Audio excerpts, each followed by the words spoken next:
Bonjour à toutes, bonjour à tous. Bonjour le chat aussi, vu qu'on est en direct sur YouTube. J'aime bien dire ça dans une table ronde quand même. Bonjour le chat. Donc bienvenue sur cette table ronde autour de Twitch. Et donc c'est Twitch et la vulgarisation scientifique, quoi de neuf. Donc on est avec 3 intervenants. Merci beaucoup d'être là déjà. Et puis en plus, on va le découvrir, mais vous avez des expériences à la fois similaires et des grandes différences sur votre expérience par rapport à la plateforme et à la vulgarisation sur Twitch. Donc on va pouvoir échanger autour de ça. N'hésitez pas à intervenir, poser des questions même pendant la présentation, y compris dans le chat. On verra pour essayer de... Enfin voilà, l'idée est d'avoir un échange autour de la vulgarisation sur Twitch. Donc juste pour vous présenter rapidement... Robin Isnard, tu es docteur en astrochimie, tu es aussi vulgarisateur scientifique sur Twitch. Alors je regarde mes notes comme ça, je fais pas d'erreur, mais tu es animateur de la chaîne Tout se comprend sur Twitch et un des membres, si ce n'est un des fondateurs de POC Science, qui est un collectif de streamers de vulgarisation scientifique. Alice Thomas, tu fais aussi partie de POC Science d'ailleurs et du Café des Sciences, tu es vulgarisatrice scientifique spécialisée sur les questions du spatial. Tu es autrice aussi, vu que tu as écrit un livre en plus de ça. Et tu animes 2 chaînes Twitch, donc la chaîne Twitch du CNES, le Centre National d'Études Spatiales, et puis ta chaîne perso, qui est Space Tomalis. Voilà. Et puis, on est avec Yannick Martiquet, qui est directeur de la recherche, de l'innovation et des études doctorales. J'ai le titre complet. On parlait ce matin de dignité académique, là on y est. À l'université de Nîmes, à l'université de Nîmes et animateur et un des instigateurs de la web TV de l'UNIM sur Twitch. Donc voilà, et puis juste pour 2 mots pour me présenter rapidement, donc je suis Quentin Davot, je suis médiateur scientifique à l'association Auroralp, qui est une association de médiation et de recherche scientifique qui est basée à Grenoble et dont une des activités est de produire des live Twitch de vulgarisation régulièrement sur la plateforme.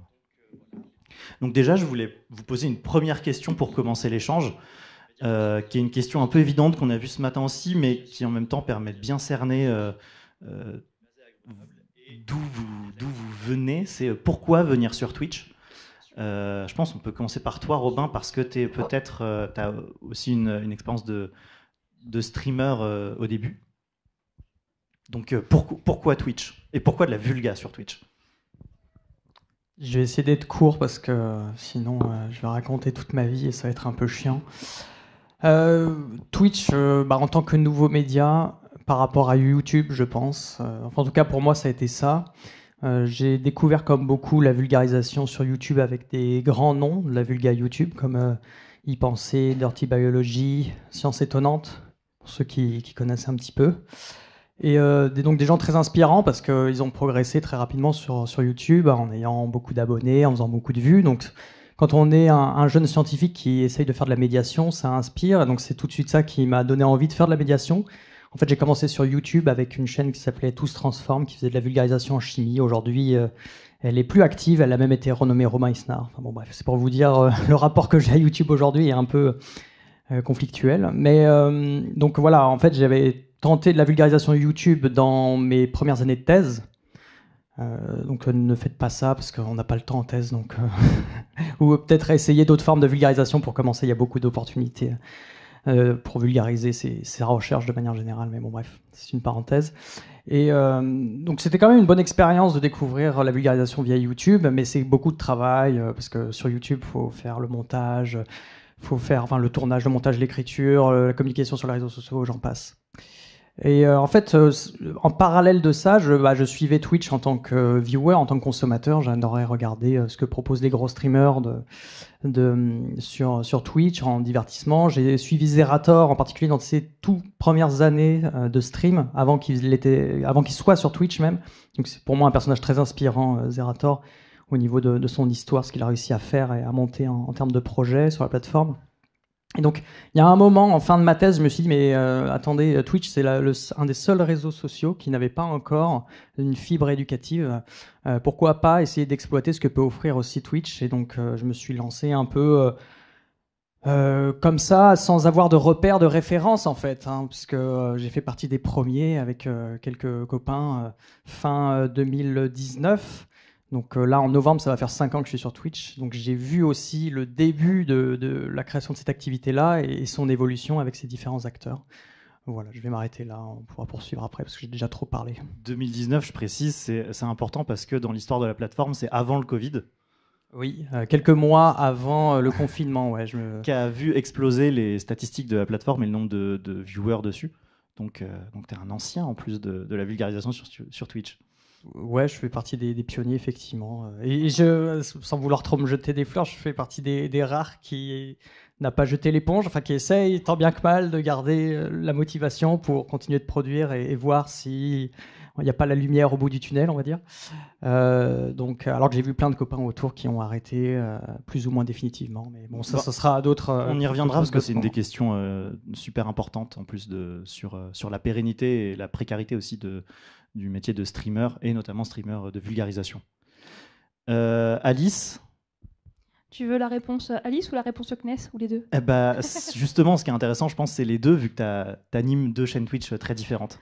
Alors, moi, sur ma chaîne, j'ai commencé pendant le confinement. À la base, moi, j'ai commencé la vulgarisation sur YouTube, sur une chaîne qui s'appelle Alice au Pays des Étoiles, sur laquelle aujourd'hui, il n'y a plus grand-chose, un peu comme Robin, parce que pas le temps, parce que d'autres envies, parce que faire des vidéos quand on est tout seul, c'est compliqué. Et en fait, j'ai commencé Twitch pendant le confinement parce que je m'ennuyais. J'avais pas prévu de faire de vulgarisation dessus, mais je me disais pourquoi pas faire du Elite Dangerous, c'est un jeu de vaisseaux spatiaux, on pilote des vaisseaux spatiaux, pourquoi pas faire ça en live. Et donc j'ai commencé comme ça, et après j'ai découvert PogScience. Je connaissais déjà Robin à l'époque, et j'ai découvert PogScience. C'est toute une communauté en fait de vulgarisateurs et vulgarisatrices streameuses. Et j'ai commencé à vulgariser sur ma chaîne un peu comme ça, par-ci, par-là, pour des événements ou autres. Et côté CNES, alors la volonté de faire une chaîne Twitch du CNES était là depuis bien avant que je travaille pour eux. Ça date de 2017 avec ma collègue Mathilde, qui d'ailleurs vous dit bonjour parce qu'elle a fait ses études ici à l'ICM à l'époque de la professeure Bordeaux, pour celles et ceux qui connaissent. Voilà, c'était la dédicace pour Mathilde.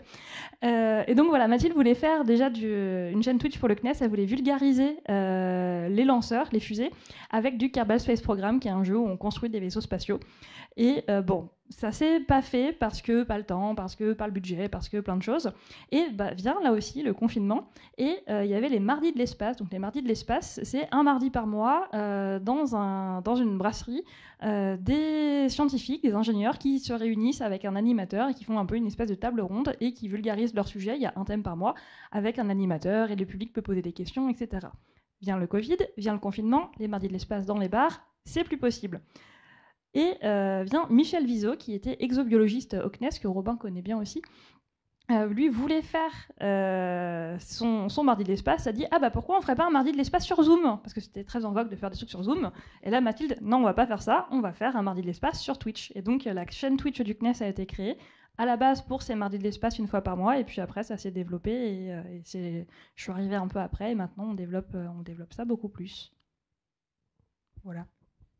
Merci beaucoup pour tout l'historique avec les 2 réponses. On y reviendra de façon en plus sur la volonté d'une structure comme le CNES de poursuivre une expérience sur Twitch qui était à l'origine juste pour pallier au confinement et l'impossibilité de faire des rendez-vous sur place, et puis en fait de poursuivre ça.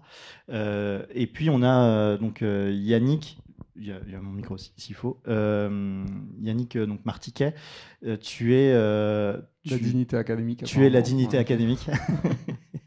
Non, justement, il y a très peu d'universités qui ont une chaîne Twitch. En réalité, il n'y en a qu'une seule, il me semble, qu'on a une vraiment active. Alors, peut-être que je me trompe, mais ouais, en chaîne active, en tout cas, ouais, on est les seuls à avoir créé une chaîne et à produire du contenu de manière hebdomadaire ou quasi hebdomadaire, hein, en tout cas pendant les périodes d'ouverture de l'université, et ça depuis 3 ans et demi maintenant.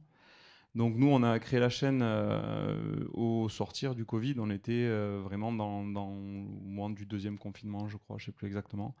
Donc c'était une idée qui nous trottait en tête à quelques-uns depuis un petit moment.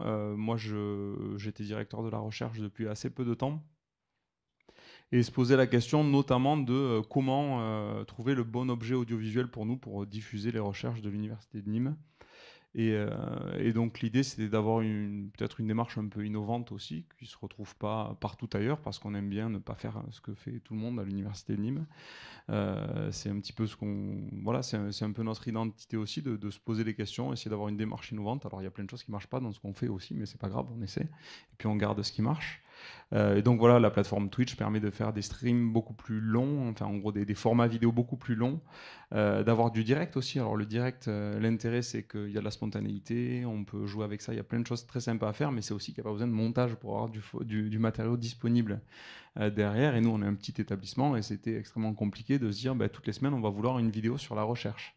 Alors que dire on crée un format de live et on peut s'installer avec un chercheur, il va nous raconter un petit peu son métier, ses recherches, son domaine, ses spécialités, ce qu'il a envie de faire, les projets sur lesquels il travaille, et on s'installe le temps que ça prendra. Donc ça c'était pour le volet recherche, et depuis on a le format les vendredis de la recherche qui a lieu tous les vendredis à 12h30 en général, où on reçoit un chercheur, ou on a un format où il y a un groupe de chercheurs qui vient et qui va apporter un éclairage scientifique sur des sujets d'actualité aussi. Et donc ça, c'est un rendez-vous voilà, hebdo de la recherche. Et donc une particularité aussi, comme tu le disais, ça s'appelle la Web TV, Unim Web TV, parce qu'on a voulu créer une démarche de la communauté universitaire. Donc c'est pas réservé à la recherche, on a des formats qui sont conduits par des étudiants, des formats qui sont conduits par des personnels administratifs. On a une matinale d'info le lundi matin qui est réalisée par Tom ici présent. On a des formats généralistes en mode talk show qui réunissent un peu plusieurs types d'intervenants de l'université. Des formats portés par les étudiants pour parler de l'actualité étudiante, de leur centre d'intérêt également. Et une partie recherche qui est certainement la plus récurrente depuis le début de la chaîne, mais elle n'est pas toute seule en tout cas. Tu parlais d'expérimenter et de prendre le temps d'expérimenter. C'est justement quelque chose qui est assez... On en parlait ce matin, un peu assez surprenant, c'est que Twitch est une plateforme où la spontanéité est extrêmement importante. Ça fait même c'est l'essence même des vidéos qui peuvent être produites dessus. Et face à ça, on a des institutions qui ont aussi des demandes, des envies. Donc ça peut être le CNES, ça peut être une université aussi comme celle de Nîmes. Comment on parvient à concilier ces choses-là, et notamment le fait de... Est-ce que c'est si facile que ça de s'autoriser à expérimenter, c'est-à-dire aussi s'autoriser à ne pas réussir à avoir des spectateurs ou tester des formats, des choses comme ça? Je te laisse répondre en premier si tu veux.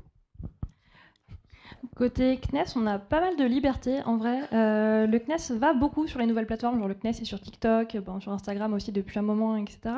Mais comme on essaye de toucher des gens qu'on ne toucherait pas forcément par ailleurs, etc., on a vraiment beaucoup de liberté, d'expérimentation, et moi très souvent essaye. Et si ça marche, c'est cool. Et si ça marche pas, je perds pas trop de temps non plus à persévérer dans un truc qui marche vraiment pas du tout, mais on expérimente beaucoup. Et il y a des émissions qui marchent très bien, d'autres qui marchent moins bien. Des fois, on comprend pas pourquoi ça marche et pourquoi ça marche pas. Mais donc, non, il y a vraiment une grande liberté de pouvoir expérimenter. Je crois que j'ai oublié une partie de la question, non ? C'était sur justement, est-ce que c'est facile d'expérimenter dans ces cas-là ? Et est-ce que comment on s'autorise à aussi échouer ou en tout cas à tester des choses, ce qui n'est pas forcément simple, notamment quand on peut représenter une institution. En fait, côté CNES, ils ont pris le parti aussi de faire gérer tous leurs réseaux sociaux par une boîte qui s'appelle la NetSquad. Donc moi, je suis pas salarié du CNES directement, je suis salarié de la NetSquad, où à la NetSquad, ce sont des personnes dont gérer des réseaux sociaux, etc., c'est leur métier. Et donc, ils ont pris le parti de faire gérer la chaîne Twitch par quelqu'un qui connaît le milieu de la vulgarisation, qui connaît déjà Twitch, qui est familière de tout ça, et où du coup ils font plus facilement confiance. Il y a eu des fois par exemple où j'ai des groupes de chercheurs qui me disent on a tel truc qui va être publié, on aimerait bien communiquer dessus, on a vu que tu faisais le Twitch, on reconnaît quand ils disent le Twitch finalement.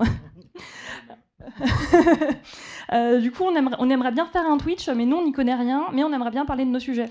Et du coup, on se fait une réunion pendant 1 heure, je leur explique comment ça marche et on arrive à faire des beaux projets comme ça. Mais eux, de base, savent qu'ils savent pas faire. Et moi, je sais pas, et moi, j'ai pas les connaissances. Et moi, j'ai vraiment cette posture de, ok, je vais faciliter la connaissance. Moi, sur la chaîne Twitch, je suis pas là en tant que vulgarisatrice, je suis là en tant qu'animatrice, je gère la technique, etc. Mais j'ai pas cette posture de moi de vulgarisatrice. Et donc, il y a un peu un... Je sais pas comment dire, mais voilà, vous avez compris. Je pense qu'on a bien saisi. Ouais, je me reconnais quand même pas mal dans ce que tu dis. Pour moi, enfin, j'ai l'impression qu'il y a quand même deux mots-clés qui ont guidé toute notre démarche, justement, pour savoir à quel point on était libre. Le premier mot, c'est la confiance, et tu l'as dit plusieurs fois pendant ce que tu disais. Et le deuxième, c'est la légitimité. Parce que c'est une question où il y a des chercheurs dans la salle, ou des futurs chercheurs, ou des jeunes chercheurs. C'est une question que vous devez certainement vous poser tous les jours quand on vous propose de faire des choses. Pour les doctorants qui étaient présents ce matin, par exemple, à la table ronde, c'est certain qu'avant de venir, vous vous posez la question, est-ce que je suis légitime à être là? Est-ce que je vais pouvoir parler? Est-ce que scientifiquement, je vaux quelque chose pour avoir un apport à faire ça? Et bien, en fait, nous, on travaille avec des chercheurs toute la journée. Quand on leur demande de venir parler sur Twitch ou sur n'importe quel format, n'importe quelle plateforme, c'est cette question-là. Est-ce que le chercheur se sent légitime pour faire quelque chose? Et nous, en tant qu'université, est-ce qu'on est légitime pour proposer tel format sur Twitch? C'est-à-dire que nous, en tant que chaîne institutionnelle de l'université, on fait des formats jeux vidéo, mais avant de mettre le pied dedans, on a réfléchi longtemps. Quelle est notre plus-value? Parce qu'en gros, si c'est pour faire du jeu vidéo comme les streamers, on est une institution, on fera ça beaucoup moins bien qu'un streamer professionnel, hein, de toute façon. Donc, on n'a pas vraiment de plus-value, on n'a pas vraiment de légitimité, ou on ne se sent pas forcément très légitime. Donc, c'est des questions qu'on se pose très régulièrement, de la légitimité déjà. Est-ce qu'on peut faire ou est-ce qu'on ne peut pas faire? Et en tout cas, au moins, alors il n'y a pas de critère, hein, vraiment qui permet de savoir, mais on essaie de faire en sorte, nous, d'être à l'aise avec notre démarche, de dire on l'assume, et si on nous demande de la défendre, on saura quoi répondre. Donc ça, c'est quand même un premier critère. Et la question de la confiance, c'est vis-à-vis du reste de l'institution. On a une présidence, on a une direction, on a un service communication, on a un service audiovisuel, on a des gens avec qui on travaille. Et il doit y avoir de la confiance qui s'installe. Et la confiance, si on nous a laissé autant le champ libre, et vraiment tous mes remerciements à l'université pour ça, parce qu'on a vraiment très peu de contraintes, hein. J'arrive toutes les semaines avec des idées encore plus loufoques, et je pense qu'on m'a jamais dit non, en fait. Mais c'est aussi parce que quand on se lance dans quelque chose, on est une petite équipe, quand on se lance, on le fait extrêmement sérieusement, on est très très impliqué. On donne tout ce qu'on a pour que ça marche. Des fois, ça marche pas. Comme tu dis, des fois, ça marche pas et tu sais pas. Nous, des fois, ça marche pas. On sait pourquoi ça marche pas. Et donc, on arrive à établir ce climat de confiance où, de toute façon, les décisionnaires, ils disent que en nous permettant de le faire, ils ont plus de chances d'avoir un retour positif que négatif, parce que on a de bonnes intentions et on fait toujours de notre mieux. Et quand on propose quelque chose, on pense pas. Je pense qu'aucune des personnes qui passent sur la chaîne de l'université aujourd'hui ne cherche vraiment à se faire briller. Des fois, on veut partager une passion, un centre d'intérêt, mais on fait ça pour notre établissement parce qu'on a envie de montrer un beau visage de notre établissement, parce que c'est quelque chose qu'on aime faire. J'ai une question pour toi. On s'autorégule dans les tables rondes, tu vas voir, c'est incroyable. Oui, tu dis que les personnes qui passent sur la chaîne de l'université, c'est eux qui viennent vous voir ou c'est toi qui vas aller les chercher? Alors ça dépend. Mais je me suis beaucoup reconnu dans ce qu'a dit Michael ce matin sur comment on sollicite pour faire un chercheur en doudoune. Alors nous, c'est les vendredis de la recherche. Tous les vendredis, il faut trouver un chercheur qui est volontaire et qui ne sait pas ce qu'il attend. Et on va lui poser des questions un peu bizarres. Il va devoir répondre. On lui demande de faire des dessins sur des feuilles. Il ne sait pas quoi faire. Enfin, bon, c'est un petit peu compliqué, mais le format est très cool. Et à la fin, tout le monde est très content d'avoir participé.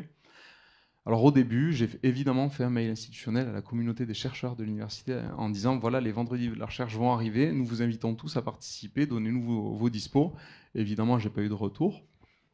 Mais si je ne l'avais pas fait, on me l'aurait reproché. Donc évidemment qu'il faut inviter tout le monde, et la démarche est toujours très ouverte et tous les gens qui sont volontaires passent. J'ai appelé les copains en premier, les gens avec qui j'ai une relation de confiance et qui sont venus. Et puis petit à petit, ça s'inverse quand même. De plus en plus, on a des chercheurs qui disent j'ai un projet là, j'aimerais bien venir en parler, parce que en plus le financeur me demande un petit peu de communiquer dessus, donc ça marche bien sur la chaîne Twitch. En plus, ça va être toi ou un animateur que je connais, donc je sais que ça va bien se passer. Et en fait, voilà. Alors je continue à solliciter les chercheurs de temps en temps, mais maintenant, au bout de 3 ans, on a quand même des volontaires spontanés qui arrivent. Robin Isnard, tu es... Oui, bonjour. Bonjour. Tu viens du monde de la recherche avec une thèse en astrochimie. Est-ce que cette question de la légitimité qu'on évoquait tout à l'heure, est-ce que tu te sens légitime à faire Twitch, est-ce que tu te l'es posé en débarquant sur la plateforme, notamment sur le fait de faire de la vulgarisation ou du jeu vidéo, etc., ou un peu des deux? Est-ce que c'est une question qui t'a taraudé et te pose toujours question aujourd'hui? Très excellente question, du coup, parce que oui, je me la suis complètement posée. Et ma vision a énormément évolué en fait sur cette question. J'ai commencé Twitch en me disant il faut que je sois vulgarisateur. Enfin, j'avais envie de faire de la vulgarisation sur Twitch, donc je me devais d'avoir une posture de vulgarisateur, ce qui impliquait que mes émissions devaient avoir une plus-value éducative. Et ça, c'était une énorme contrainte dans la création, puisque pendant 1 an, voire même 2, mes premières années de stream, je me forçais de toujours produire quelque chose qui devait avoir une valeur en termes de connaissances, de compréhension. Donc soit je travaillais des sujets en amont et je les présentais moi-même, soit j'invitais des experts, des chercheurs, des spécialistes pour faire des interviews ou des sortes de conférences interactives. Et je me prenais probablement un peu trop au sérieux, entre guillemets, c'est-à-dire que je voulais vraiment soigner ça, cette image de quelqu'un qui a toujours des choses forcément un peu gros cerveau à apporter pendant les lives. Même au niveau vestimentaire, je portais tout le temps une veste de costume. Ça a été pendant longtemps une manière pour moi aussi de me légitimer, de me dire je suis sérieux, je suis académique, regardez, je vous dis des trucs très intelligents. Et maintenant, je suis en peignoir les samedis matins à faire des revues d'actu à l'arrache. Donc en fait oui c'est caricatural, mais il y a un fond de vérité où en fait le temps passant je me suis dit mais non, mais en fait Twitch, au contraire, Twitch c'est un laboratoire d'expérience où on peut faire tout et n'importe quoi et personne n'est légitime pour rien du tout. Enfin, quand tu vois ce que font les gros streamers, enfin, en fait, personne se prend la tête et personne se juge non plus. C'est-à-dire que j'ai jamais entendu une critique de quelqu'un qui disait « Oh, t'as vu comment lui il est habillé? Oh, t'as vu comment lui sa lumière elle est faite? T'as vu son fond vert comme il est dégueulasse? T'as vu comment…» Non, c'est un amateurisme total en fait. Oui, oui, bien sûr. Il y a cet aspect-là. C'est vrai que j'ai de la chance d'être un homme blanc. Pour ceux qui sont en ligne, Alice disait oui, mais parce que tu es un mec. Aussi, sur les commentaires. Mais ça va être une question intéressante aussi. Oui, le traitement n'est pas le même, c'est sûr, entre streamers et streameuses, malheureusement.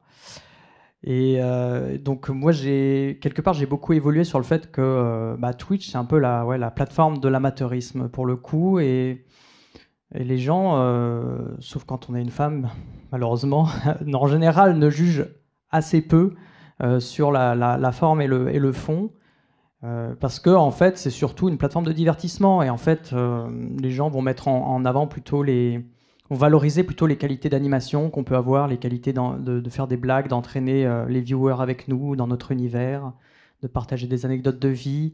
En fait, c'est très libre antenne comme plateforme finalement, où on raconte des choses qui sont pas forcément, qui sont relativement superficielles et pas forcément. Les gens recherchent pas la profondeur.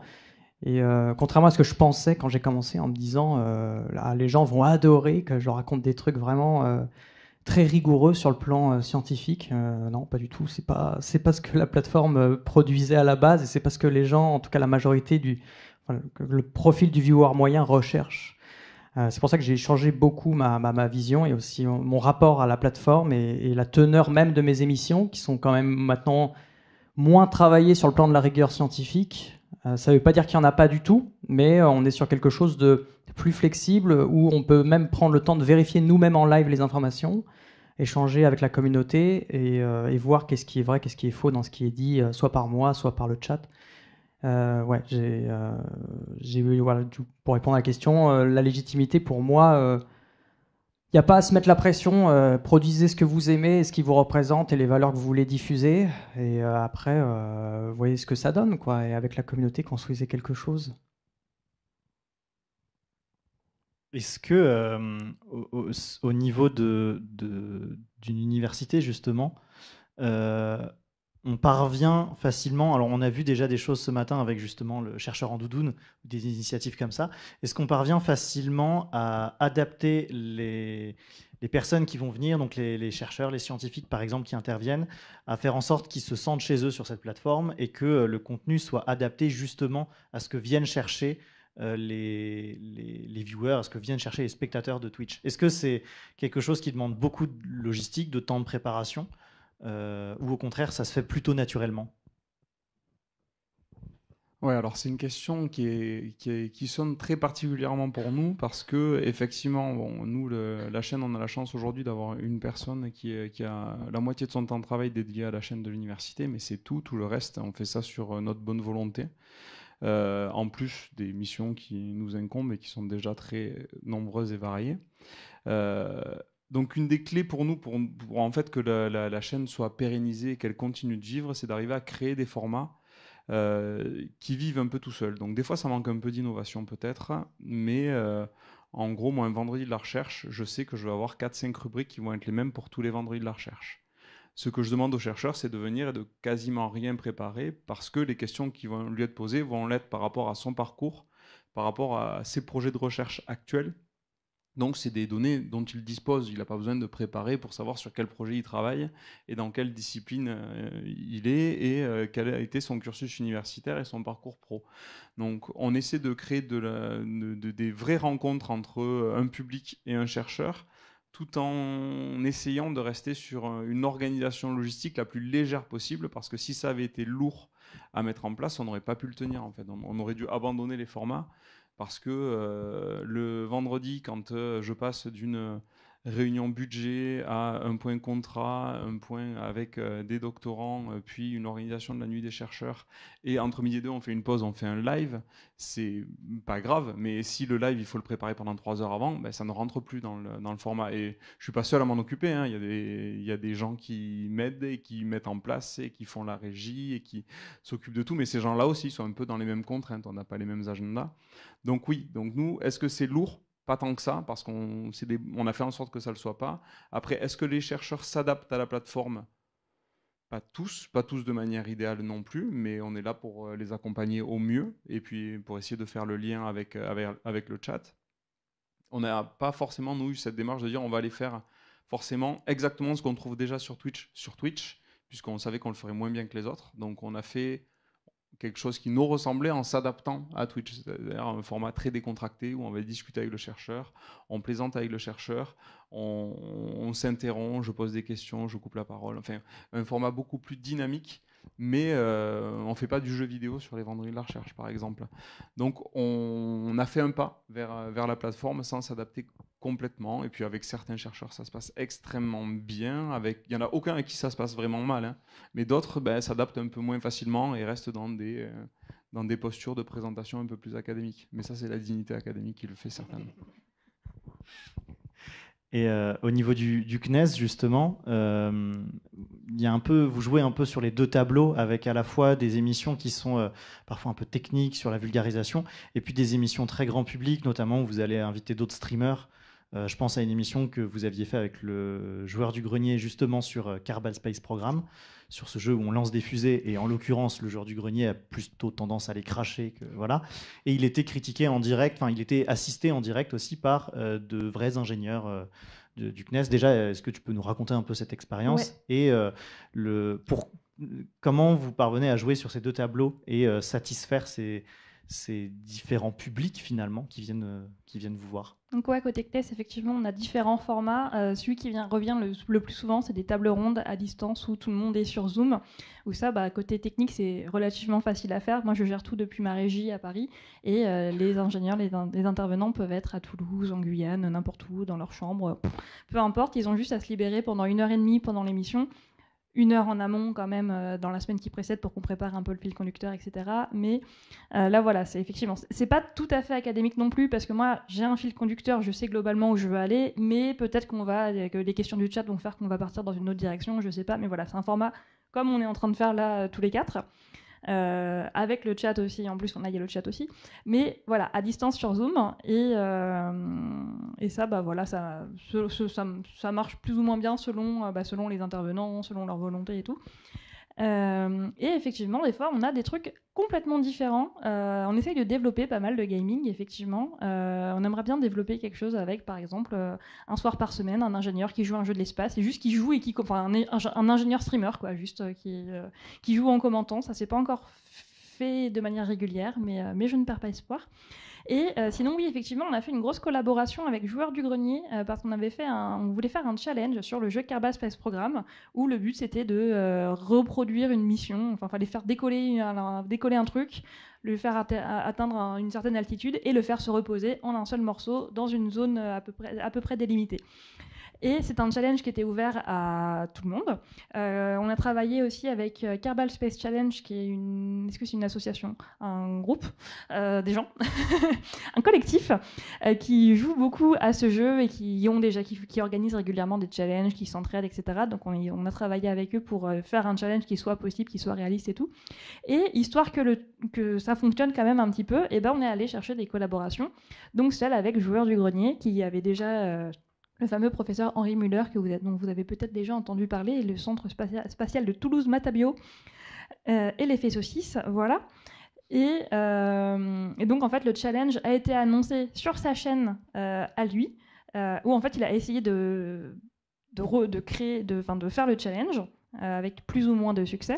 Et effectivement, lui, il était donc dans son studio de stream depuis chez lui. Et pour l'assister, il y avait 2 ingénieurs du CNES qui, eux, étaient en duplex à Paris. Donc moi, j'étais avec eux.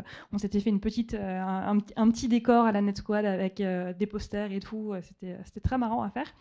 Et eux, donc ils se voyaient via caméra interposée, ils s'entendaient et ils commentaient. Et c'était vraiment extrêmement drôle à suivre. Enfin, moi, en tout cas, j'ai beaucoup ri et je crois que le public aussi.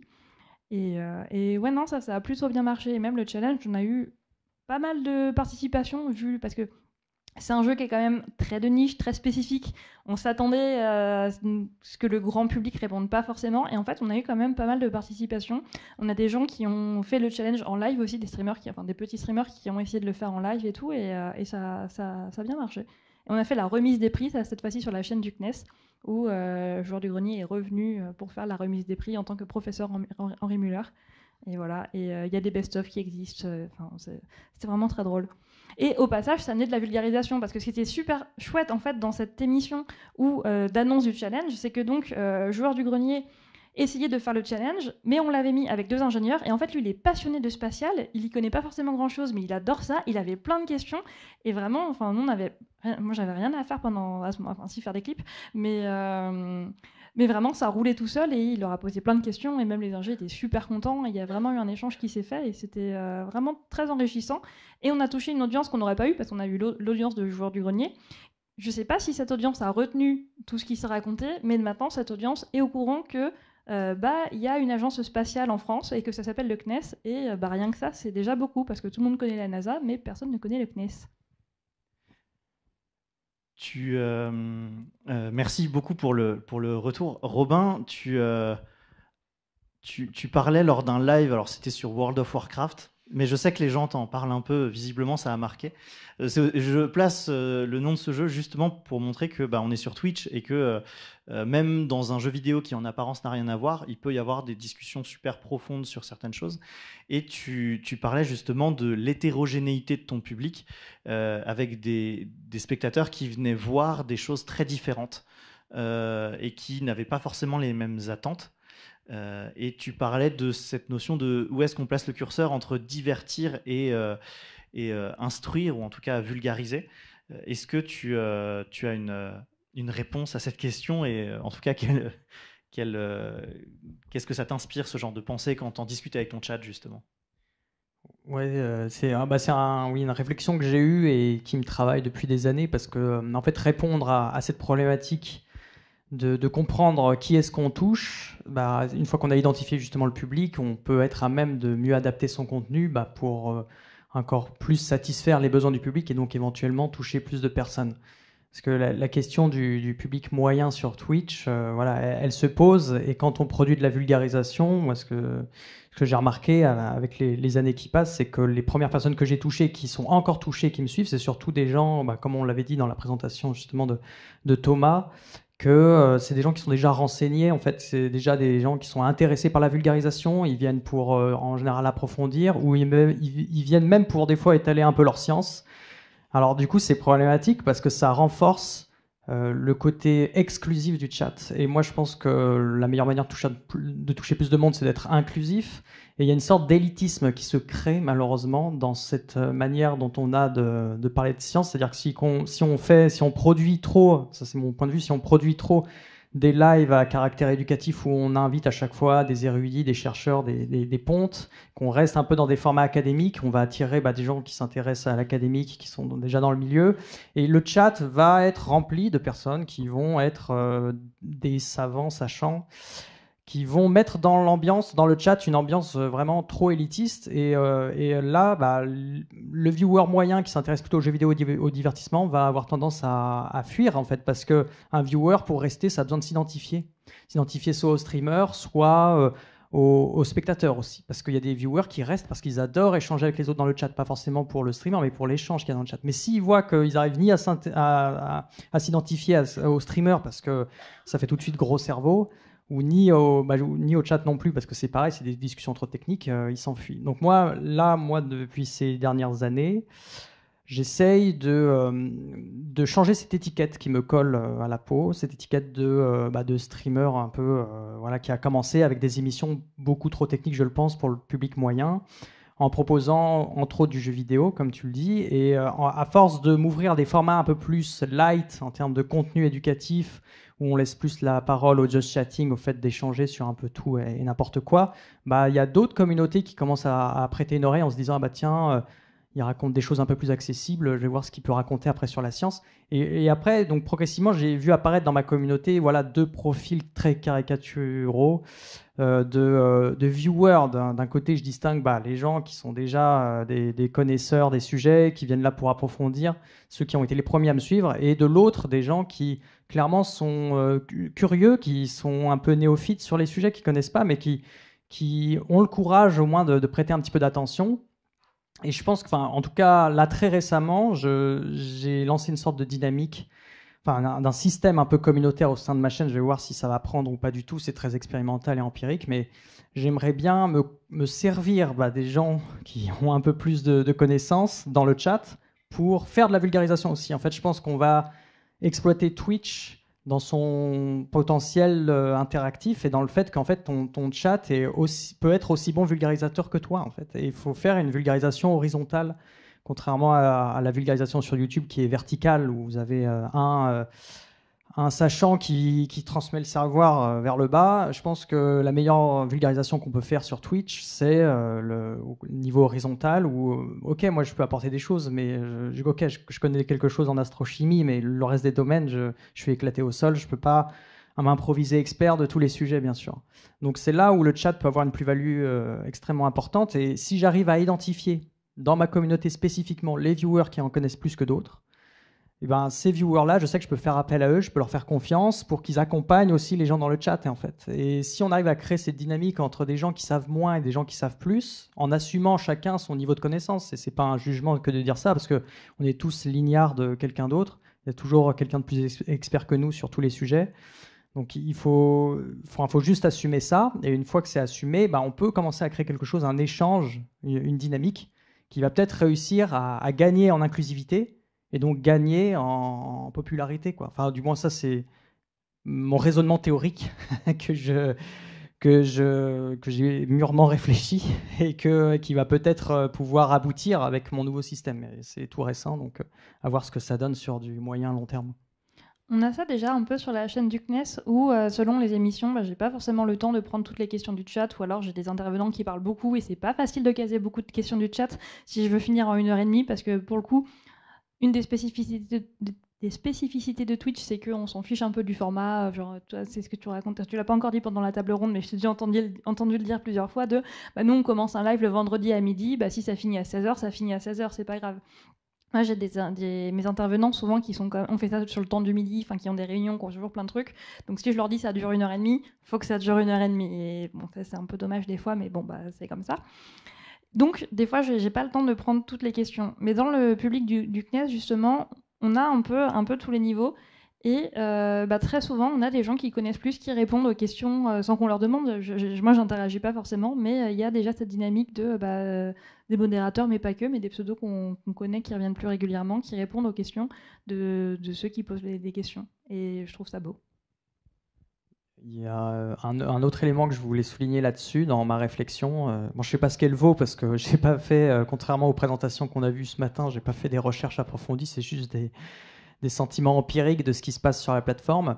Mais j'ai l'impression qu'aussi, en tant que vulgarisateur, on essaye de faire comprendre aux gens que c'est pas grave de ne pas savoir, que l'ignorance, en fait, tout le monde l'a.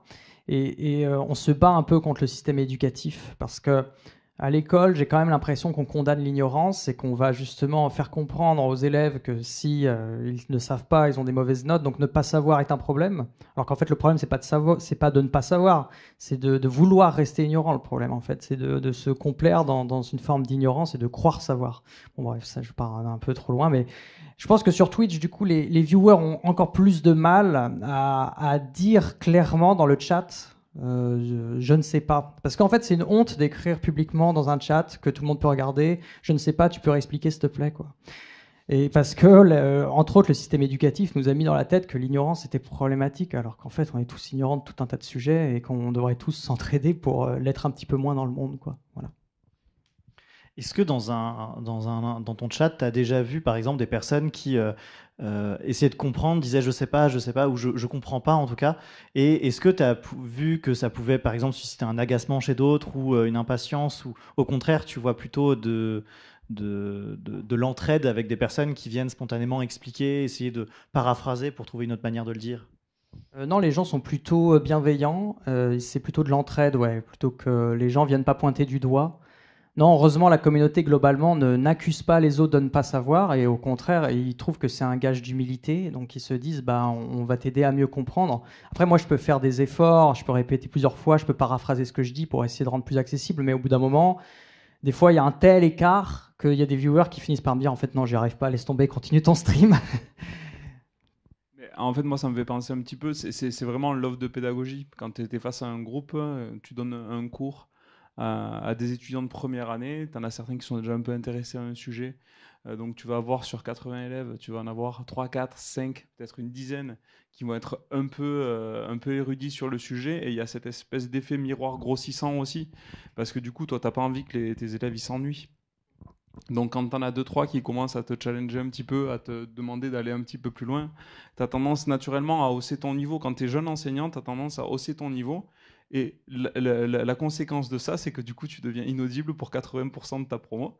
Et souvent, il te faut un petit peu de temps. Au bout de quelques années, tu arrives à faire la part des choses. Et ça ne te dérange pas de dire, écoute, ça, on le verra un petit peu plus tard dans le cours. Ou répondre juste à la question spécifique et revenir à un niveau plus bas pour rattacher tout le groupe. Et je pense que c'est un petit peu la même dynamique sur Twitch. Tu as les quelques viewers qui vont être très érudits, qui font... En plus, toi, tu te sens certainement un petit peu attaqué au début quand tu sais pas trop. Tu dis, mais ils en savent plus que moi alors que c'est moi qui suis censé animer. Donc, tu as envie de montrer que tu sais en plus, tu vois. Alors qu'en fait, c'est un piège quelque part. Parce que la personne qui le fait pas pour te piéger, elle le fait parce qu'elle est intéressée, certainement. Mais le piège, c'est que du coup, tu égares le reste du groupe, quoi. Donc, mais je trouve qu'il y a plein de situations dans lesquelles tu retrouves cette mécanique-là. Et c'est vrai qu'il faut être vigilant à pas trop relever le niveau, parce que l'idée, c'est surtout en vulgarisation, c'est de faire en sorte que tout le monde puisse comprendre un minimum et repartir avec un minimum de choses. Après, t'as les trolls aussi. Ceux qui viennent se dire, mais non, on n'est jamais allé sur la Lune, gna gna gna. Bon, ceux-là, généralement, vous, je sais pas, mais moi, je les ignore. Oui, justement, la question du ban. C'est super intéressant, je trouve, comme question de justement voir les trolls, ou en tout cas le public qui vient et qui participe pas forcément à la dynamique, ou en tout cas comment on fait la part des choses entre une vraie information, par exemple, qui est donnée sur le chat, et une info chat, comme disent certains streamers, où en fait c'est une information douteuse avec comme source t'inquiète pas. Voilà. Et comment on fait quand on est en plus médiateur scientifique pour faire la part des choses dans ce chat entre les trolls, les vraies infos, etc. Alors nous, côté CNES, on a une super modération qui est au top, qui du coup, tout ce qui est troll, etc., généralement ça dégage assez vite, ou pas forcément ban, mais au moins calmé, etc., pour ceux qui sont un peu trop insistants.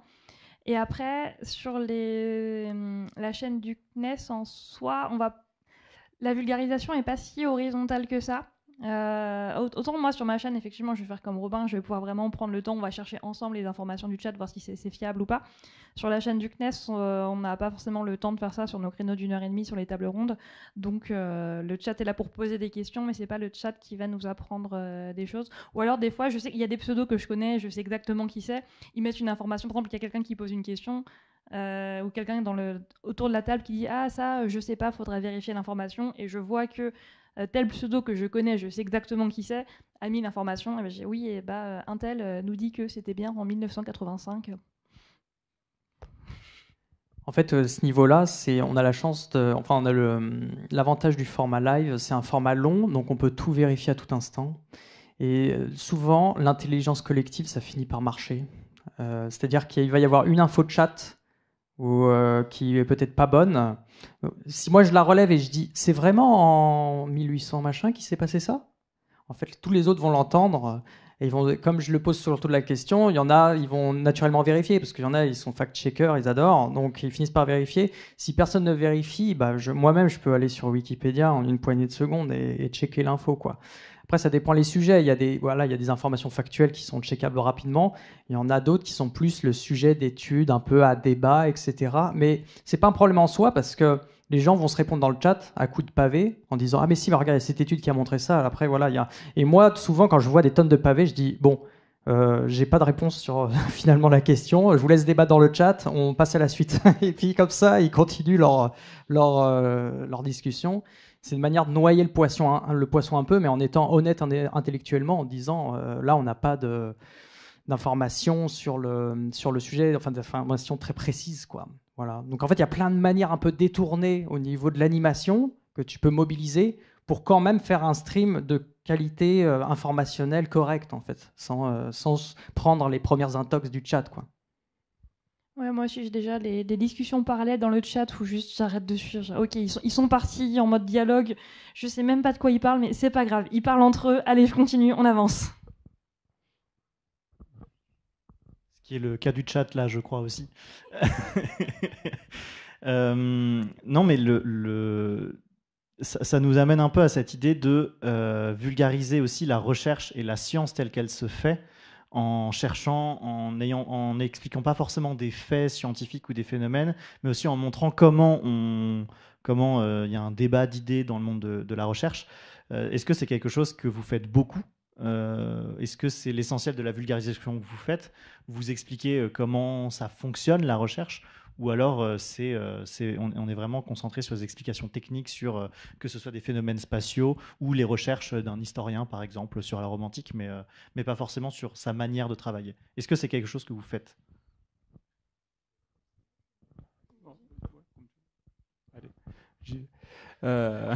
On a apparemment tous beaucoup de choses à vous dire là-dessus, donc préparez-vous, ça arrive très très fort. Donc ouais, nous, c'est vrai qu'à l'université, on a effectivement de la présentation de recherche, de thématiques qui arrive régulièrement, mais vraiment l'essentiel de notre activité en vulgarisation, mis à part les formats spécifiques du type Laurie Galvan qui est dans le chat, qui est neuroscientifique et qui fait une émission récurrente pour parler des grandes découvertes en neurosciences. Mais sur d'autres formats où on va faire des entretiens avec des chercheurs, on fait plus de la médiation de la recherche que de la médiation scientifique en réalité. On va expliquer comment se construisent les carrières scientifiques, comment les connaissances scientifiques émergent, expliquer aussi par exemple à quel point c'est difficile de publier pour un scientifique, et que donc oui, une info chat, oui, elle vaut moins en termes d'exactitude qu'une publication scientifique. Alors une publication scientifique peut être remise en question, on l'explique aussi, c'est pas, il y a des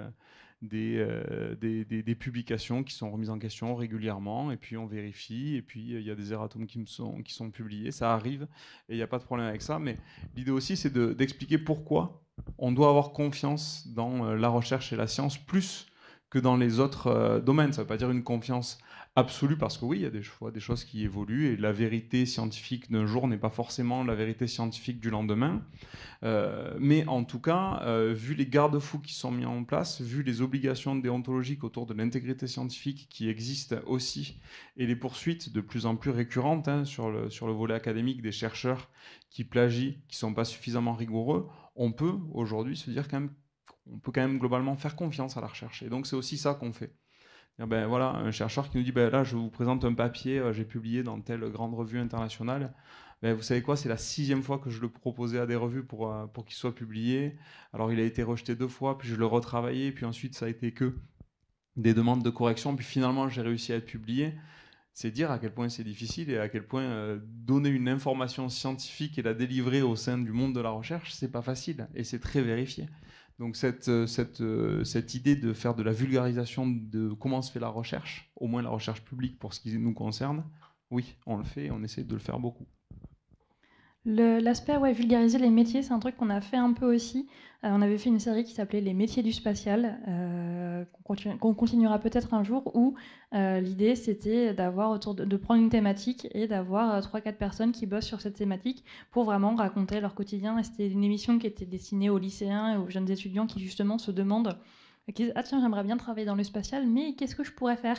Et donc pour montrer un peu la diversité des métiers et montrer qu'au CNES, on n'a pas que des ingénieurs qui lancent des fusées, qu'il y a aussi plein d'autres choses, qu'il y a aussi des RH, il y a aussi de l'informatique, il y a vraiment énormément de corps de métiers différents. Et on voulait montrer un peu cette diversité. Je pense que j'en parle un petit peu moins que vous de l'aspect méthode scientifique, mais j'en parle quand même, en particulier quand il y a des cas de débats autour de notions scientifiques qui ne devraient pas être débattus, genre faut remettre en cause la théorie de l'évolution parce que c'est une théorie. Les gens confondent l'essence derrière le mot théorie, ou alors le climato-scepticisme. En fait, dès qu'il y a des sujets comme ça qui essaient de challenger la science par des idées alternatives, en fait, je fais des rappels de base sur ce qu'est la science, enfin grossièrement dans les grandes lignes. Je suis personne pour dire ce qu'est la science, mais au moins rappeler la méthode scientifique dans sa manière de fonctionner et pour en fait tout de suite éteindre des propositions un peu alternatives / complotistes, quoi. Donc c'est important des fois juste pour l'hygiène intellectuelle, on va dire, de faire ce genre de rappel. On parlait tout à l'heure de incarner justement et du fait que les viewers viennent et ont une espèce de confiance envers le streamer qu'ils suivent. Il y a toute une relation parasociale, il y a pas mal de gens qui ont parlé de ça, y compris des streamers qui ont pris la parole sur cette relation parasociale.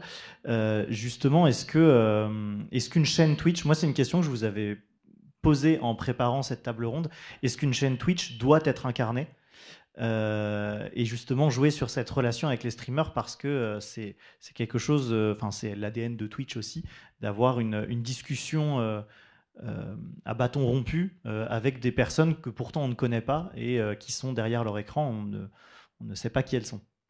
Est-ce que là-dessus il y a des choses à dire? Je pense que oui. Après des années d'expérience sur la plateforme, je vois difficilement des organismes qui n'ont pas... Enfin, je ne sais pas comment expliquer. Il y a derrière une chaîne Twitch, souvent, il y a une personne et c'est le côté humain qui va jouer son rôle dans le parasocial, justement. Les viewers vont davantage s'attacher à une personne plutôt qu'à un contenu. C'est la raison pour laquelle il y a des gens qui sont...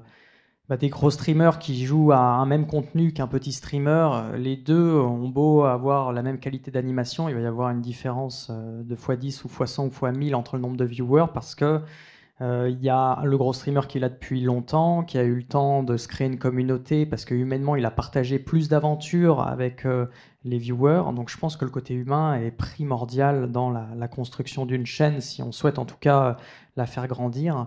Parce que, encore une fois, les gens s'attachent plus à une personne plutôt qu'à un contenu en tant que tel. Donc je pense qu'il faut humaniser la recherche, humaniser les chercheurs et raconter des histoires avec la science. Voilà. Comme moi, j'ai les deux casquettes, à la fois streameuse indépendante et pour le CNES. J'ai un avis, je vais pas dire partagé, mais pas forcément tranché. Autant sur ma chaîne, c'est incarné, c'est ma chaîne, c'est la chaîne de Space Tomalis, et les gens me connaissent, et je vais être très personnel, des fois raconter des trucs très très perso, et voilà. Autant sur la chaîne du CNES, c'est différent, parce que c'est moi qui anime la plupart des émissions, mais pas toutes. Il y a certaines émissions qui sont animées par mon collègue Sylvain, ou d'autres par des journalistes, ça dépend vraiment. Et là, mon rôle dans cette chaîne, c'est pas de me mettre de jouer un personnage, ou de me mettre en avant ou de personnifier la chaîne. c'est vraiment, comme je disais tout à l'heure, d'amener la vulgarisation, d'amener le dialogue, de poser des questions, d'être là en tant qu'intermédiaire en fait. Et donc ouais, c'est un statut un peu différent, même si mon visage commence à être pas mal assimilé au CNES. J'ai une anecdote comme ça. J'étais au Frames Festival, qui est un festival autour de la création vidéo sur le web. Et j'étais là pendant Enfin, il y a une partie grand public, une partie professionnelle. Et donc, pendant la partie grand public, il y avait Ultia, que vous connaissez peut-être, donc streameuse, qui faisait une table ronde autour de la pas du tout, pas de la vulgarisation, autour de l'art sur Twitch. Donc, étant moi-même artiste, j'y suis allée en tant que perso dans le public parce que ça m'intéressait. Et à un moment, j'ai posé une question, j'ai levé la main pour poser une question. Et donc, la caméra s'est tournée vers moi. Et donc, il y a eu mon visage à l'écran. Et dans le chat, il y a eu « Ah, mais c'est Alice du CNES !» Ça me fait plaisir. Alors que j'avais pas de polo CNES, parce qu'autant des fois j'ai un polo CNES où ça se voit. Là, ça se voit que je fais un truc avec l'espace. Là, pour le coup, j'étais en robe d'été, enfin rien à voir. Mais donc, voilà, juste comme ça, de manière random, que ça commence quand même à être un petit peu assimilé. Et même quand je suis en tant que perso.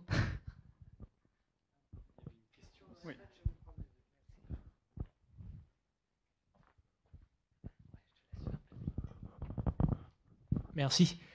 Je voulais juste apporter mon témoignage puisque j'ai moi-même une chaîne Twitch et je connais assez Robin et je me suis développé en parallèle de lui. Et donc, moi, j'ai une approche un peu différente sur ma propre chaîne. Et c'est vrai que j'ai la dignité académique un peu plus parce que j'ai un passé donc, de chercheur, enfin j'ai un doctorat aussi. Et donc, je peux un peu témoigner en négatif, c'est-à-dire que comme j'ai tendance à plus jouer sur je me sens comme un genre d'encre en fait en tant que chercheur, j'amène un peu mes connaissances et tout ça. J'ai une position assez différente, donc je joue beaucoup moins sur le parasocial et ça se ressent. C'est-à-dire qu'on voit que du coup, c'est plus difficile pour moi d'amener une implication des viewers. Enfin, je vais lutter contre le côté, voilà, enfin, je suis ouvert à tous. N'hésitez pas à me poser des questions. Mais en fait, les gens qui s'y connaissent pas bien vont avoir du mal, vont beaucoup hésiter en fait. Donc voilà, c'est un peu pour répondre dans l'autre sens quoi, à la question. C'était plus un commentaire qu'une question du coup.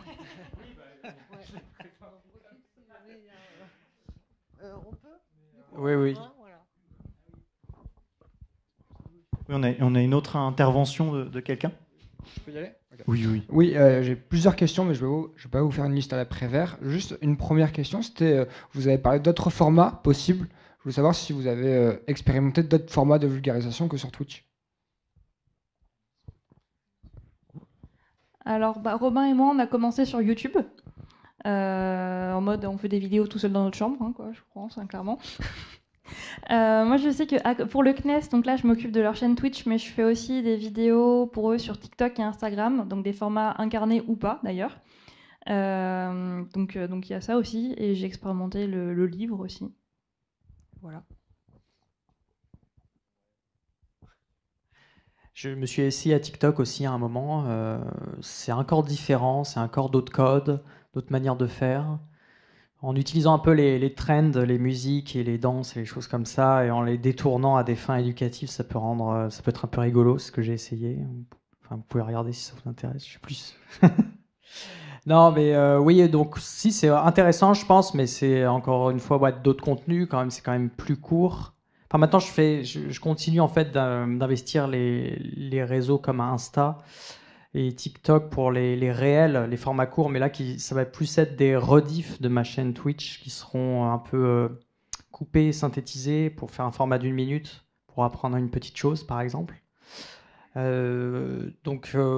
que, ouais, voilà, à part, je sais pas s'il y avait une question de plus, c'est juste si on utilise on exploite d'autres choses, c'est ça? Ah oui, dans la vraie vie du monde véritable, non, j'avoue que j'ai pas trop d'intervention. Quand j'étais en thèse, je faisais des fois des petites activités de médiation par rapport à ma thèse, lors des fêtes de la science, ce genre de choses, dans des stands. En fait, si, au Play Azure Festival, ouais, si je me rends compte avec le Café des Sciences, j'oublie des trucs de ma vie, mais bon, bref. Café des Sciences, une association de vulgarisateurs sur Internet, mais en fait, on a aussi la chance d'être invité dans des événements IRL, comme des conventions, comme le Play Azure Festival qui a lieu tous les ans à Nice, une convention pop culture, mais dans lequel il y a aussi un un volet science. Donc il y a pas mal de stands différents où on fait des petites expériences et souvent avec Alice on est conviés pour tenir les stands et faire des petites animations de vulgarisation, moi en chimie parce que je suis chimiste à la base. Et donc voilà, ça change d'expérience, ou donner des petites confs ou des tables rondes, voilà. Du coup, pour l'université, donc moi dans la direction de la recherche, il y a tout le pôle médiation scientifique qui est dans ma direction. Donc nous on est coordinateur de la fête de la science dans le Gard. On organise la nuit des chercheurs le 27 septembre là qui arrive. D'ailleurs, on sera le live national de la nuit des chercheurs pour cette année, donc sur la chaîne Twitch de l'université. C'est en présentiel et en live, hein, c'est sous forme de spectacle un petit peu avec des chercheurs qui viennent et qui font des animations à la suite les uns des autres. On a une quinzaine d'animations qui vont se succéder. Donc évidemment, la fête de la science avec toutes les interventions sous forme d'ateliers dans les villages des sciences comme vous connaissez. On a aussi tout un tas d'animations d'ateliers scolaires, puisqu'on a déployé récemment un véhicule de médiation scientifique où on va dans les écoles du Gard et d'ailleurs même pour déployer pas mal d'actions. Après, on a d'autres formats réguliers mais moins récurrents, du style des soirées cultes. Je ne sais pas si vous connaissez, il y en a certaines qui se font ici. Donc c'est un format Instant Science, une association toulousaine de médiation scientifique. Donc on est en partenariat avec eux, et donc on prend une œuvre de pop culture, un livre, un film, une série, un jeu vidéo, et on a des chercheurs qui viennent intervenir dessus. Donc voilà, on a beaucoup de domaines de médiation scientifique, et moi j'y participe aussi beaucoup à titre personnel à ces formats-là. Ouais, effectivement, je pensais pas au monde en dehors d'Internet, mais c'est vrai qu'il y a le monde de la vraie vie aussi. Donc là, je fais la moitié de mon temps, je travaille donc pour le CNES, et l'autre moitié du temps, je suis indépendante. Et parmi mes activités d'indépendante, il y a des animations d'ateliers, des conférences, des choses comme ça, dans la vraie vie avec des vrais gens. Oui, il y avait une autre question. Ok. Il y avait une question du chat, mais on peut prendre aussi une autre question, parce que ça change de sujet, donc c'est intéressant aussi. Mais voilà, donc si c'est une question à peu près par rapport à ce qui a été dit, ça enchaîne. Ça reste dans le... Vous allez voir. Tout le monde va voir. Bonjour, merci pour vos interventions et vos témoignages. Moi j'ai une question que je me suis posée ce midi et qui en fait pourrait rejoindre toutes les autres conférences de ce matin. Est-ce que vous-même vous consommez Twitch en tant que viewer? Est-ce que vous restez 2-3 heures sur un live, voire même 11 heures comme on a évoqué ce matin? Non. Non, j'ai clairement pas le temps. Des fois, ça peut m'arriver de mettre un live en fond en faisant autre chose, mais ça reste relativement rare. Mais c'est pareil quand j'étais sur YouTube. Enfin, je vais regarder rapidement ce que font pour voir un peu les formats, etc. Mais je suis pas si grande consommatrice sur le temps long, on va dire. Ça va plus être TikTok où il y a des vidéos qui te passent très très vite dans ma consommation personnelle. Mais... Alors, ça m'arrive, oui, régulièrement, oui, beaucoup moins quand même qu'avant. C'est-à-dire que j'ai un emploi du temps à titre personnel qui s'est beaucoup accéléré dernièrement, donc j'ai beaucoup moins de temps pour la vie. Mais oui, moi, l'idée de Twitch, elle est pas venue de nulle part. C'est des formats que je trouvais toujours très intéressants à regarder régulièrement, autant sur du divertissement que sur de la médiation scientifique. D'ailleurs, il n'y avait pas forcément de préférence. Oui aussi, pas de manière très intensive, mais quasiment une fois par jour, mais pas forcément non plus sur des longueurs très importantes. Et les contenus que je consomme, c'est pas forcément de la vulgarisation. En fait, quand c'est de la vulga, c'est souvent chez les copains. Et ça fait écho à une des présentations qui disait justement que les petits streamers entre eux, ils se regardaient parce qu'ils se soutiennent. En fait, moi, je me suis reconnu dans ça. Effectivement, je vais pas mal voir les copains du collectif PocScience pour voir ce qu'ils sont en train de faire, etc. Et sinon, les autres vulgarisateurs que je connais pas spécialement, j'ai pas le réflexe naturel d'y aller. Sinon, je regarde du divertissement. Ouais. Ouais, du coup, je voulais poser la question du chat. Alors, c'était plutôt pour toi, Alice. Mais en tant que vulgarisatrice, as-tu subi des remarques misogynes, du mansplaining durant tes lives? Et si oui, comment est-ce que tu as géré cela? Alors, je suis plutôt chanceuse dans le sens où ça va. Alors, je reste quand même une femme sur Internet, donc ouais, c'est quand même pas forcément ouf, mais par rapport à d'autres, je m'estime plutôt chanceuse. Mais c'est aussi pour ça qu'il y a des choses comme Furax, dont Thomas a parlé tout à l'heure, qui existent. Donc Furax, c'est un événement caritatif féministe. Il y a eu 2 éditions pour l'instant. et qui récolte des fonds. Il y a une des années, c'était pour une association qui lutte contre le cyberharcèlement, notamment. Et donc j'y participe en tant que streameuse. Et donc ça fait du bien de s'entraider, de voir qu'on est plusieurs, qu'on est ensemble. Et sinon, bon, sexisme, oui, forcément. Enfin, tu disais tout à l'heure, Robin, oui, il y a personne qui vient critiquer comment t'es habillée. Si, quand t'es une femme sur Internet, si, peu importe la plateforme, hein, ça de toute façon. Mais bon, ça encore, bon, bah, je recale gentiment les gens et passe. Mansplaining, en vrai, l'avantage, c'est que dans un chat sur Twitch, tu ne connais pas le genre des gens. Donc tu n'as pas d'a priori sur est-ce que c'est, enfin, qui t'explique des choses, donc ça va. Il y a une fois, alors c'était pas vraiment de la vulgarisation, mais il y a une fois que j'ai vraiment mal vécu. Je jouais donc à Elite Dangerous, donc mon super jeu où on pilote des vaisseaux spatiaux. J'étais en vocal avec un copain de POC Science. Et donc on pilote nos vaisseaux spatiaux, sauf que nous on est super nuls au jeu. Faut savoir, vraiment on est des billes. Et donc on galère quand même pas mal à faire des trucs. Parce que le jeu est pas si facile à prendre en main. Et dans mon chat, il y a quelqu'un qui nous aide pas mal, qui nous guide et tout. Et à un moment on dit vas-y, tu sais quoi, viens en vocal avec nous. Comme ça ce sera plus simple que d'attendre ta réponse, etc. Plus jamais je fais ça. Parce que donc le gars nous rejoint en vocal. Et donc il nous aide, c'est cool, sauf qu'il a commencé à faire plein de remarques sexistes et tout, et moi je savais pas comment réagir, vraiment j'étais bloquée. Parce que encore il aurait été juste dans mon chat, bon il est ban et c'est bon, on n'en parle plus. Là il était en vocal avec nous, je pouvais pas juste le virer de la discussion. La personne avec qui j'étais, qui était un homme, je savais pas trop comment réagir non plus, et je crois que tout le monde est resté bloqué en me disant qu'est-ce qu'on fait ? Et du coup, j'ai dit je suis fatiguée, moi je vais arrêter mon stream ici, voilà, allez, salut, et j'ai coupé mon live, et j'étais pas bien, et je dis, mais plus jamais je fais venir quelqu'un que je connais pas en vocal. Donc maintenant, j'ai appris de mes erreurs, et je sais que je ne fais plus d'émissions, parce que je sais qu'il y en a des fois qu'on faisait des libres antennes en disant, vas-y, on fait venir des gens en vocal. Non, moi je ne participe plus à ça, ou alors il y a quelqu'un qui est dédié à gérer ce genre de cas, mais moi j'en suis pas capable, clairement, et après, c'est comme ça qu'on apprend de ses erreurs, et on leur fait plus, quoi. Donc voilà, pas de la vulgarisation, pas du mansplaining sur de la vulgarisation, mais sur des jeux. Mais voilà. Un exemple parmi tant d'autres.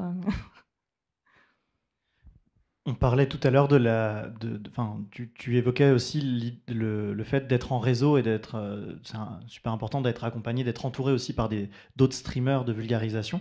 Il se trouve que vous faites partie de différents réseaux, notamment Robin et Alice, de différents collectifs. Ça apporte quoi à l'expérience du streaming et ça apporte quoi dans vos contenus ou dans votre manière d'envisager le streaming sur Twitch ? Ça apporte des belles collabs des fois. Moi, le premier exemple qui me vient en tête, c'est ce qu'on avait fait avec toute la team de C'est pas sorcier, à laquelle j'avais pas participé parce que j'étais sous l'eau à ce moment-là, mais j'avais suivi ça de loin, où on avait fait, c'était pendant une semaine, je crois, je sais plus, pendant une semaine, des lives sur plein de chaînes différentes du collectif avec des gens de l'équipe de C'est pas sorcier, avec un gros final avec beaucoup trop de monde. En vrai, c'était un enfer à gérer. Mais voilà, et ça parce qu'on était un collectif, parce qu'ensemble on avait un petit peu de force quand même et tout, et c'était très très chouette. Donc ouais, moi les premiers trucs qui me viennent en tête, c'est des collabs, des rencontres, même on s'est rencontrés, Robin et moi on se connaissait déjà dans la vraie vie, via les réseaux sociaux d'ailleurs, via Twitter, mais d'autres gens qui habitaient ailleurs en France, et on s'est rencontrés, on a fait un week-end, enfin un peu plus, une semaine pour certains, en vacances tous ensemble, en disant bon vas-y, on se rencontre dans la vraie vie, et maintenant c'est des potes, quoi. Et je te laisse compléter. Ouais, tu as dit le cœur de ce que permet le collectif, c'est-à-dire créer des événements ensemble, faire des rencontres. Je pense que c'est aussi un besoin de se rassembler, un besoin psychologique, de se dire on n'est pas tout seul à faire les zouaves, à tenter de faire un truc qui n'existe pas et qui touche pas forcément beaucoup de monde. Donc, faut le voir un peu comme une sorte d'assaut, même si on n'est pas une vraie assaut, on l'est pas techniquement, mais un regroupement de personnes qui veulent essayer de faire de Twitch une plateforme un peu éducative, à apporter, en tout cas, qui raconte des choses liées à la culture et à la science. Donc on se regroupe parce que naturellement les mêmes acteurs qui font les mêmes choses ont tendance à se regrouper pour se structurer, quoi. Après, pour nuancer un petit peu, ce type de fonctionnement associatif ne fonctionne, enfin si vous avez déjà de l'expérience de l'associatif, je pense que vous allez pouvoir témoigner aussi, mais ça ne marche que s'il y a un noyau dur, des gens qui sont réguliers, qui entretiennent les relations, qui sont force de proposition, qui tiennent les projets. Et c'est très difficile dans un milieu comme la vulgarisation sur Twitch, on est très peu d'acteurs et dont beaucoup jettent l'éponge au bout de quelques mois en se rendant de la difficulté que c'est d'être régulier, de produire beaucoup. C'est fatigant et on ne récolte pas toujours les fruits de ce qu'on a semé aussi. On pense faire bien et nos statistiques ne changent pas. Donc bon, bref, c'est un milieu frustrant. Peut-être que ça sera une prochaine question, mais tout ça pour dire que c'est difficile de se structurer sur une activité qui est nouvelle et pour lesquelles les acteurs sont aussi tous différents les uns des autres, n'ont pas le même rapport à cette production-là et sont pas toujours... comme on est tous bénévoles dans ce collectif, on n'a pas toujours le temps de se sacrifier pour les autres non plus et d'organiser des choses. Donc c'est difficile. C'est une dynamique qui est très difficile à tenir, mais un peu comme tout fonctionnement d'association, je pense, de base. Bon, non, on fait pas partie. Moi, je suis sur le Discord de POC Science. Je suis ça aussi d'un peu loin, mais on ne fait pas proprement parler partie d'un collectif sur Twitch, même si on a des liens avec certains. En revanche, voilà, nous, on est au niveau institutionnel et sur la culture scientifique, on est en lien avec énormément de partenaires. On pilote certains réseaux de partenariats culture scientifique et je rejoins tout à fait ce que dit Robin. Hein. Nous, on est les institutionnels. Souvent, on travaille avec beaucoup d'associatifs. Si nous, on reste pas au cœur et qu'on n'est pas vigilant à nourrir le réseau, à amener des nouveaux projets, à proposer des activités communes, plus rien ne fonctionne en fait. Hein. Mais c'est une réalité dans tous les collectifs, toutes les dynamiques associatives, comme tu le dis. Mais justement, parlons-en de la difficulté de faire du stream et encore plus la difficulté d'en vivre. C'est vrai que c'est pas forcément quelque chose qu'on a beaucoup abordé, mais la notion d'amateurisme sur Twitch, elle est aussi sur le fait que l'immense majorité des streamers sont non rémunérés, c'est totalement bénévole, c'est un engagement conséquent quand on le voit. C'est quoi les grands points, par exemple, qui sont difficiles? On avait évoqué en préparant cette table ronde les différences de moyens qui sont mis en place. Quand on voit, par exemple, une chaîne comme Arte qui consacre des moyens à produire des émissions sur Twitch, et puis un streamer indépendant qui essaye de faire son émission.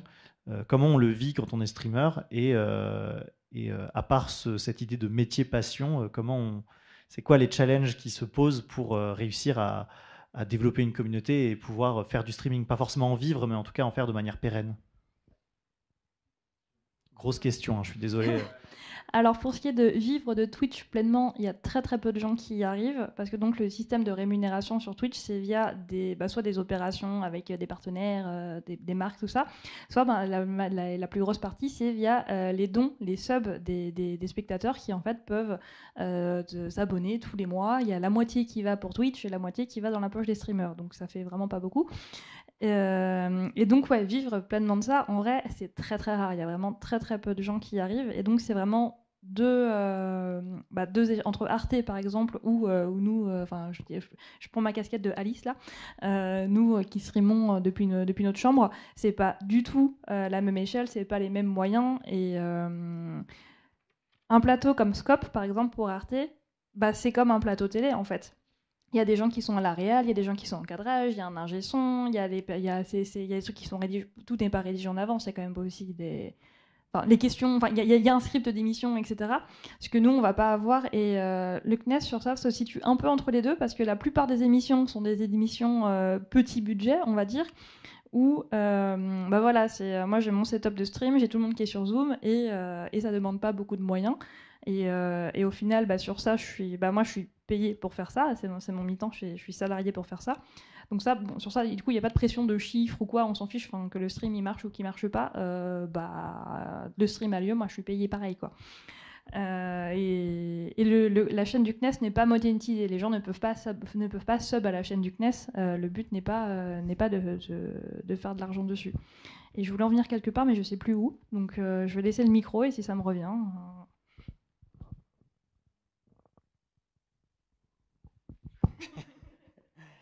Les contraintes ne sont pas les mêmes. Alors, pour commencer Twitch, individuellement en tout cas, il y a un investissement en termes matériels. La caméra, bon, elle peut être relativement quelconque. Si vous filmez en 720p, ça peut le faire. Disons que le plus important, ça va être le micro au départ. Et un bon micro, c'est vrai que c'est un petit investissement. Après, il faut penser, oui, à tout ce qui est le template, la direction artistique, là, la DA, comme on dit. Tout ça, ça prend forcément un peu d'investissement au début. Mais en fait, pour moi, le plus gros de l'investissement sur Twitch quand on est individuel, en fait, c'est le temps passé en stream, quoi. Et même le temps aussi qu'on ne passe pas en stream et qu'on passe à réfléchir aux émissions et à les préparer. Et ça, c'est extrêmement chronophage. Alors Twitch est un peu comme les autres plateformes, voire même pire en termes de progression, c'est-à-dire que c'est une plateforme qui demande énormément de production. Il faut créer tout le temps, très régulièrement, à des rythmes, voilà, à la fois régulièrement et aussi beaucoup. Et si tu t'arrêtes, en fait, il y a d'autres chaînes. Il suffit pour un viewer de zapper et d'aller ailleurs. Donc c'est une plateforme où on peut aussi t'oublier assez facilement si tu ne streames pas pendant longtemps. Bon, après, ça dépend quelle communauté tu as. Mais oui, comme en fait l'offre, elle est énorme. Il y a beaucoup de streamers, en fait. On l'a vu dans les stats ce matin, c'est démentiel le nombre de streamers qui existent. Donc, c'est pas parce que tu t'arrêtes une semaine que les gens vont être en panique morale et vont se dire oh là là, ils streament plus, qu'est-ce que je fais? Non, ils vont trouver quelqu'un d'autre pour compenser le fait qu'on streame plus. Donc, pour réussir à progresser, parce que après, tout dépend de l'objectif, parce que effectivement, si il y en a certains, je pense, c'est le cas d'efficience dans le public. Si l'objectif c'est de streamer de manière juste pour le plaisir, en mode hobby, et que vous avez une autre activité principale à côté, et vous dites de temps en temps je lance des lives, mais je me mets pas la pression. En fait, ça peut être un objectif rempli relativement facilement. Si c'est juste ça et que vous vous dites il y a quelques viewers, voilà, on est 10, mais il y a quelques personnes qui parlent dans le chat, donc ça suffit et je passe un bon moment. Tant que vous passez un bon moment et que les viewers aussi, c'est bon, vous avez rempli votre objectif. Maintenant, si l'objectif c'est d'effectivement professionnaliser l'activité pour essayer d'en vivre, là c'est extrêmement compliqué parce que vous êtes en concurrence avec beaucoup de monde et en plus c'est un système qui est très loin d'être méritocratique, puisque c'est pas spécialement, même si vous produisez beaucoup, vous investissez, vous travaillez vos formats, c'est pas dit que vous décollerez. C'est une condition nécessaire, mais pas suffisante pour le succès. Donc c'est pour ça qu'il y a aussi beaucoup de personnes qui arrêtent, parce que commencent à s'investir et voir que ça ne décolle pas d'un point de vue statistique, c'est quelque chose d'extrêmement décourageant. Surtout dans une société dans laquelle on vit, où on a tendance à dire en travaillant, on reçoit les fruits de son travail. Twitch, c'est un contre-exemple parfait à la méritocratie pour le coup. Après, beaucoup d'autres réseaux sociaux fonctionnent un peu comme ça. Malheureusement, maintenant, c'est très bouché. Donc, voilà, c'est compliqué.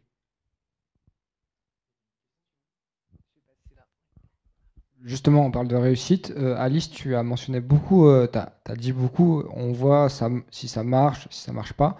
Je voulais savoir ce que tu mettais derrière le mot ça marche. Comment tu quantifiais et quelle est la frontière entre le ça marche pas et le ça marche?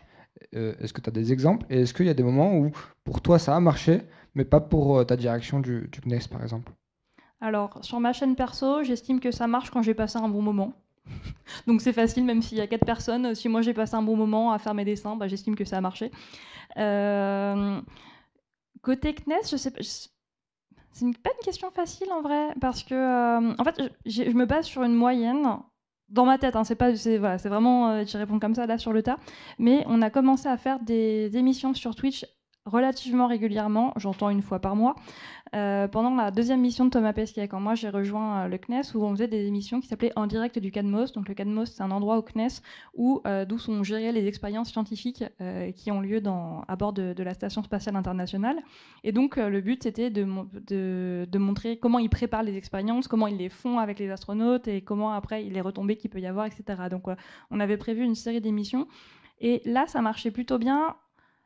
Parce que on parlait de Thomas Pesquet. Thomas Pesquet n'intervenait pas dans les émissions, mais on parlait de Thomas Pesquet, etc. Donc voilà. Et là, on avait, en termes de chiffres, en moyenne, je dirais 100-120 personnes sur le live. Donc je me dis, ok, ça c'est la moyenne de ce que peut faire le CNES sur une émission comme ça. Donc dans ma tête, j'ai un peu un truc de, ok, si je suis en dessous de ça, c'est que ça marche peut-être pas trop. Alors qu'en vrai, des fois, on a des émissions, on n'a pas beaucoup de gens pour la chaîne du CNES. On va avoir genre 60 personnes. À l'échelle d'une agence spatiale, c'est pas tant que ça finalement. Mais on va avoir des gens qui sont super intéressés, qui ont posé plein de questions et qui à la fin disent « Ah, trop bien, j'ai appris plein de trucs, c'était super ». Du coup, d'un point de vue stats purement chiffre, ça n'a pas marché, mais d'un point de vue engouement, ça a marché. Donc voilà, c'est un peu à nuancer comme ça. Puis après, il y a des émissions qui éclatent tous les scores où là, là, ça a marché quand t'as 4 chiffres dans ton nombre de viewers moyens. Je suis sûr que c'est bon, c'est que c'est rare. C'est les grosses collabs. C'est quand on fait du jeu de rôle avec Fibre Tigre et compagnie, c'est qu'on fait des trucs en plateau. Et après, aussi, des fois, il y a des émissions qu'on va faire en plateau pour lesquelles on va donner des moyens, etc. Et qui pourtant marchent pas si bien que ça, qui vont marcher comme une émission normale, entre guillemets, sauf qu'on estime que ça marche pas. Parce que par rapport à toute l'énergie qu'on a dépensée, à tout l'argent qu'on a dépensé aussi et tout, il n'y a pas forcément de différence, il n'y a pas forcément tant d'engouement en plus que ça. Et donc là, il peut y avoir aussi des déceptions sur ça, sur ok, dans ce cas-là, on essaie de comprendre pourquoi ça n'a pas marché, qu'est-ce qui n'a pas marché. Des fois, on a les réponses, des fois, on les a pas. Et on essaye de faire mieux la fois d'après. Voilà, je ne sais pas si c'était clair, mais... Pour poursuivre l'échange, je vais poser la même question du coup à Yannick en la complexifiant un petit peu. Parce que du coup, à l'université et dans la direction que tu pilotes, vous menez aussi d'autres actions de culture scientifique. Je pense notamment aux actions auprès des scolaires, des interventions dans les classes de collège, de lycée, la fête de la science, tous ces événements qui sont ce qu'on a l'habitude, ce qu'on sait faire dans les universités, qui est facile à quantifier, à qualifier, qui est facile de dire ça marche ou ça marche pas parce qu'on sait faire. Et du coup, comment... Alors, plus ou moins. C'est déjà pas si facile. Dans la réalité, c'est déjà pas si facile. En tout cas, c'est sans doute plus facile. Une intervention scolaire, à quoi tu vois qu'elle a marché? Au nombre d'élèves? De toute façon, ils sont là, ils n'ont pas le choix. Non, mais c'est vrai. Mais j'allais y venir. Mais voilà, du coup, comment toi tu abordes? Est-ce que c'est la réponse que tu fais, par exemple, toi, quand tu dois convaincre ou quand les collègues, parce que ça va pas de soi? C'est-à-dire que tu expliquais, oui, on est arrivé à l'université de Nîmes à porter cette chaîne. Ça va pas de soi qu'une université porte une chaîne. Donc à un moment donné, il a fallu les convaincre. Et assez rapidement, on a pu te dire, oui, mais attends, la fête de la science, on est obligé de le faire, on sait comment ça fonctionne. La nuit des chercheurs, etc. Tous ces événements qu'on a l'habitude de faire. Et donc du coup, comment, toi, tu regardes ça marche pas sur Twitch? C'est vraiment au regard de ça. Ouais, alors, il y a plusieurs indicateurs. On essaie pour le coup d'avoir une démarche quand même un peu chiffrée sur ce qu'on fait. Donc évidemment, le nombre moyen de viewers, le nombre total de viewers sur un temps de stream déterminé, le nombre de vues en rediff, parce que nous, on a des heures de stream qui sont pas forcément si évidentes que ça. Donc le fait que la vidéo prenne 300, 400 vues dans les 24 heures, c'est quand même important pour nous, parce que même si c'est pas trop important pour Twitch, nous, ça légitime un petit peu ce qu'on fait. Et on va voir certaines rediffs, on va faire 60, 70 vues en rediff. C'est que c'était pas forcément terrible, ou qu'on n'a pas forcément bien communiqué dessus pour amener les gens vers la vidéo. Donc on a ces indicateurs-là. On va regarder aussi le nombre d'interactions dans le chat. On va regarder est-ce qu'il y avait des nouvelles personnes. On a tous ces indicateurs chiffrés. Et ensuite, on a notre indicateur un peu, notre sensation qui n'est pas vraiment un indicateur de est-ce qu'on continue de faire quelque chose qui nous ressemble, est-ce qu'on respecte bien la direction qu'on a voulu se donner en termes d'identité de l'université sur Internet et donc sur Twitch. Donc on mélange un peu tout ça, et ce qui est important aussi, nous, ça va être par exemple le nombre d'intervenants sur la chaîne. Au niveau, quel est l'impact de l'arrivée sur Twitch de l'université sur la communauté universitaire. Si cette année, on a 50 personnes différentes de l'université qui viennent sur la chaîne Twitch, on se dit que la chaîne Twitch, c'est aussi un instrument pour créer du lien dans la communauté universitaire, parce que ça aurait été rassembleur, par exemple. Donc on a tous ces indicateurs-là. Bon, du coup, le nombre d'intervenants sur la chaîne, ce n'est pas des indicateurs du tableau de bord Twitch, mais on tient les comptes très précisément, et c'est Tom qui s'en charge. Mais donc ça fait partie de tout ça qui nous permettent de voir si la démarche Twitch, en gros, elle est encore pertinente ou pas pour nous, sachant qu'on ne s'oblige à rien. C'est sûr que si nos stats dégringolent, c'est pas le seul critère, mais si on voit qu'il y a moins d'engouement, que nous-mêmes on prend moins de plaisir à y venir, qu'on a un peu moins d'idées pour renouveler nos formats, peut-être que la question de est-ce qu'on continue, est-ce qu'on va ailleurs, est-ce qu'on arrête le live, elle se posera, c'est possible. Et effectivement, ce côté multi-indicateur, c'est quelque chose qu'on essaie de poursuivre dans toutes nos actions de culture scientifique. Je te faisais la blague sur le scolaire parce qu'en fait, c'est un vrai truc. C'est-à-dire que sur les chiffres de la fête de la science, tu as des établissements qui sortent des stats de malades, mais parce qu'ils font que du scolaire. Pour la même énergie, nous, on fait un village des sciences en extérieur, on prend un épisode Sevenol sur le week-end, on fait 200 personnes. Donc les stats, elles sont nulles. Mais enfin, voilà, donc on est tributaire d'un contexte. Donc en fait, il y a tout ça qui nous oblige à être un peu raisonnable. Et là, ce qu'on est en train de travailler, d'où ma question de ce matin, c'est aussi le qualitatif. En gros, quand on fait une action de culture scientifique, et essayer de prendre des données, même de manière un peu longitudinale, pour évaluer l'impact de cette action. Qu'est-ce qu'un élève va en retenir? Qu'est-ce que du public va en retenir? Au-delà de « oui, j'étais présent et c'était sympa ». Ben, en même temps, vous venez à un événement où il y a 50 chercheurs, vous avez 15 activités différentes et c'est gratuit, vous n'allez pas en plus dire que c'était nul, quoi. Bon, enfin, les gens, par correction, ils ne vont pas être hyper sévères avec nos activités. Donc on essaie aussi d'affiner ça, et donc sur Twitch, c'est un peu compliqué, parce que quel est l'impact d'un live, un vulga, sur la personne qui le regarde? Aujourd'hui, on n'est pas capable de le mesurer. Donc on essaie d'y réfléchir pour voir un petit peu la pertinence aussi de ce qu'on fait, et trouver peut-être le bon équilibre entre divertissement et connaissances scientifiques pour essayer d'arriver à toucher le public le mieux possible par rapport aux objectifs qu'on se fixe. Donc je ne suis pas sûr d'avoir très bien répondu, mais j'ai donné tout ce que j'avais en tout cas. Côté CNES, on a aussi des indicateurs chiffrés où, comme la NetSquad, on gère tous les réseaux sociaux du CNES. Régulièrement, on rend compte de combien on a gagné de followers, combien d'interactions sur Instagram, sur TikTok, etc. Donc, on fait ça sur Twitch aussi. Mais j'avoue, moi, ne pas forcément regarder les chiffres et plus me fier à mon ressenti personnel, parce que comme j'ai le chat sous les yeux, effectivement, je vais plus voir. Parce que, s'il y a eu des questions, s'il y a eu de l'interaction et tout, c'est qu'a priori, les gens ont passé un bon moment.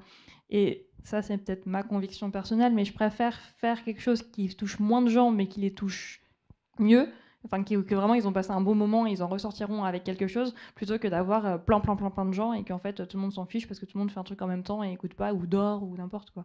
Mais voilà, ça c'est ma conviction personnelle que certains partagent, certains peut-être pas, mais voilà. Je prends juste la parole pour rajouter à ce que disait Yannick, parce que du coup, pour les gens qui ne me voient pas à distance, c'est moi dont il parlait qui me fait les stats sur la chaîne. Mais sur la chaîne Twitch de l'université, il faut aussi voir qu'on a une démarche qui est une démarche web TV, on en a un petit peu parlé tout à l'heure, et du coup c'est super dur d'avoir des indicateurs qui marchent pour toutes nos émissions. On a des formats qui apparaissent, des formats qui disparaissent, et sur les formats recherche, typiquement, on va avoir des formats portés par un enseignant, des formats portés par la direction de la recherche, des formats annuels aussi, typiquement la nuit des chercheurs qui est organisée tous les ans. Donc je pense que d'une certaine manière, chaque émission a des indicateurs propres en fonction des précédents cas-là. On ne va pas considérer que la nuit des chercheurs marche de la même façon qu'un vendredi de la recherche a marché, ou même que Neurotrip, l'émission dont tu parlais tout à l'heure Yannick, marche de la même manière qu'une émission de jeux vidéo. Donc c'est une espèce de jauge à avoir sur les différentes émissions. Et après, il y a aussi beaucoup ce ressenti qu'on a beaucoup. Est-ce que l'enseignant qui a lancé son émission, qui a lancé son format, il est satisfait, il aime ce qu'il fait? Est-ce que derrière, on peut le réutiliser? Et comment est-ce que aussi la personne peut le réutiliser, elle, pour le mettre en valeur sur ses réseaux perso, avec une importance vraiment accordée à la rediffusion, parce que niveau diffusion, on est vachement limité à nos horaires, aux horaires de l'université qui ferment assez tôt. Donc voilà.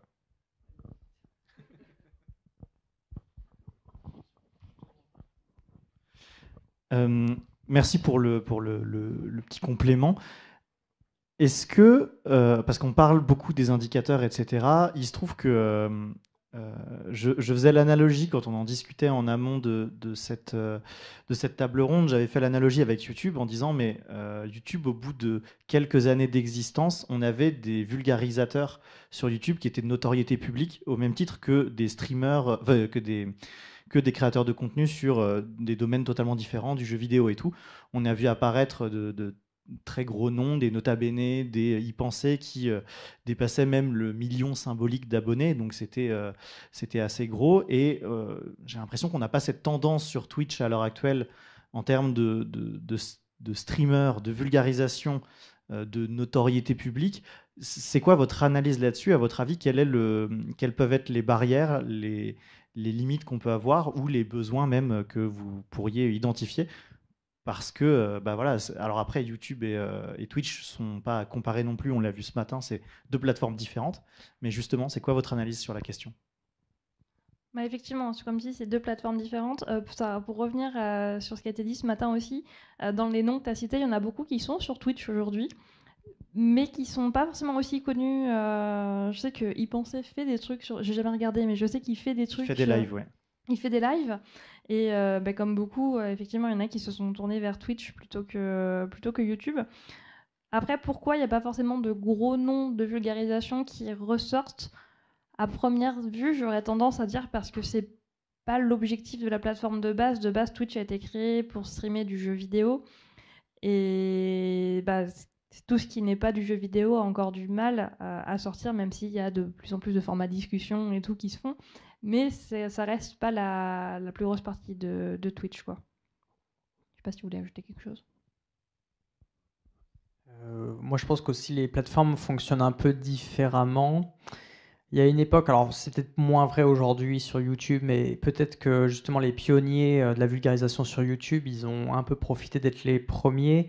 Et sur YouTube aussi, il y avait cette idée que tu pouvais te construire un peu toi-même en améliorant progressivement ton format, travailler ton écriture, la qualité de ta caméra, la qualité de ton jeu de scène, la qualité du montage, des effets spéciaux éventuellement si tu en faisais. Il y avait quelque chose un peu plus méritocratique entre guillemets sur YouTube, dans le sens où tu pouvais t'améliorer. Si tu faisais partie des premiers vulgarisateurs, il y avait moyen que tu aies une croissance organique assez significative. Et je pense que sur Twitch, on est sur quelque chose de très très bloqué qui fonctionne par réseau et copinage principalement. En gros, pour moi, Twitch fonctionne un peu comme une oligarchie, c'est-à-dire que vous avez une poignée de streamers qui dominent littéralement la plateforme. Le top 10 doit faire 90% des vues. Alors je sors, je sors de mon chapeau imaginaire ces statistiques en regardant les vrais statisticiens là, qui sont en train de se dire mais qu'est-ce qu'ils racontent. Mais grosso merdo, voilà, c'est les ordres de grandeur. Hein.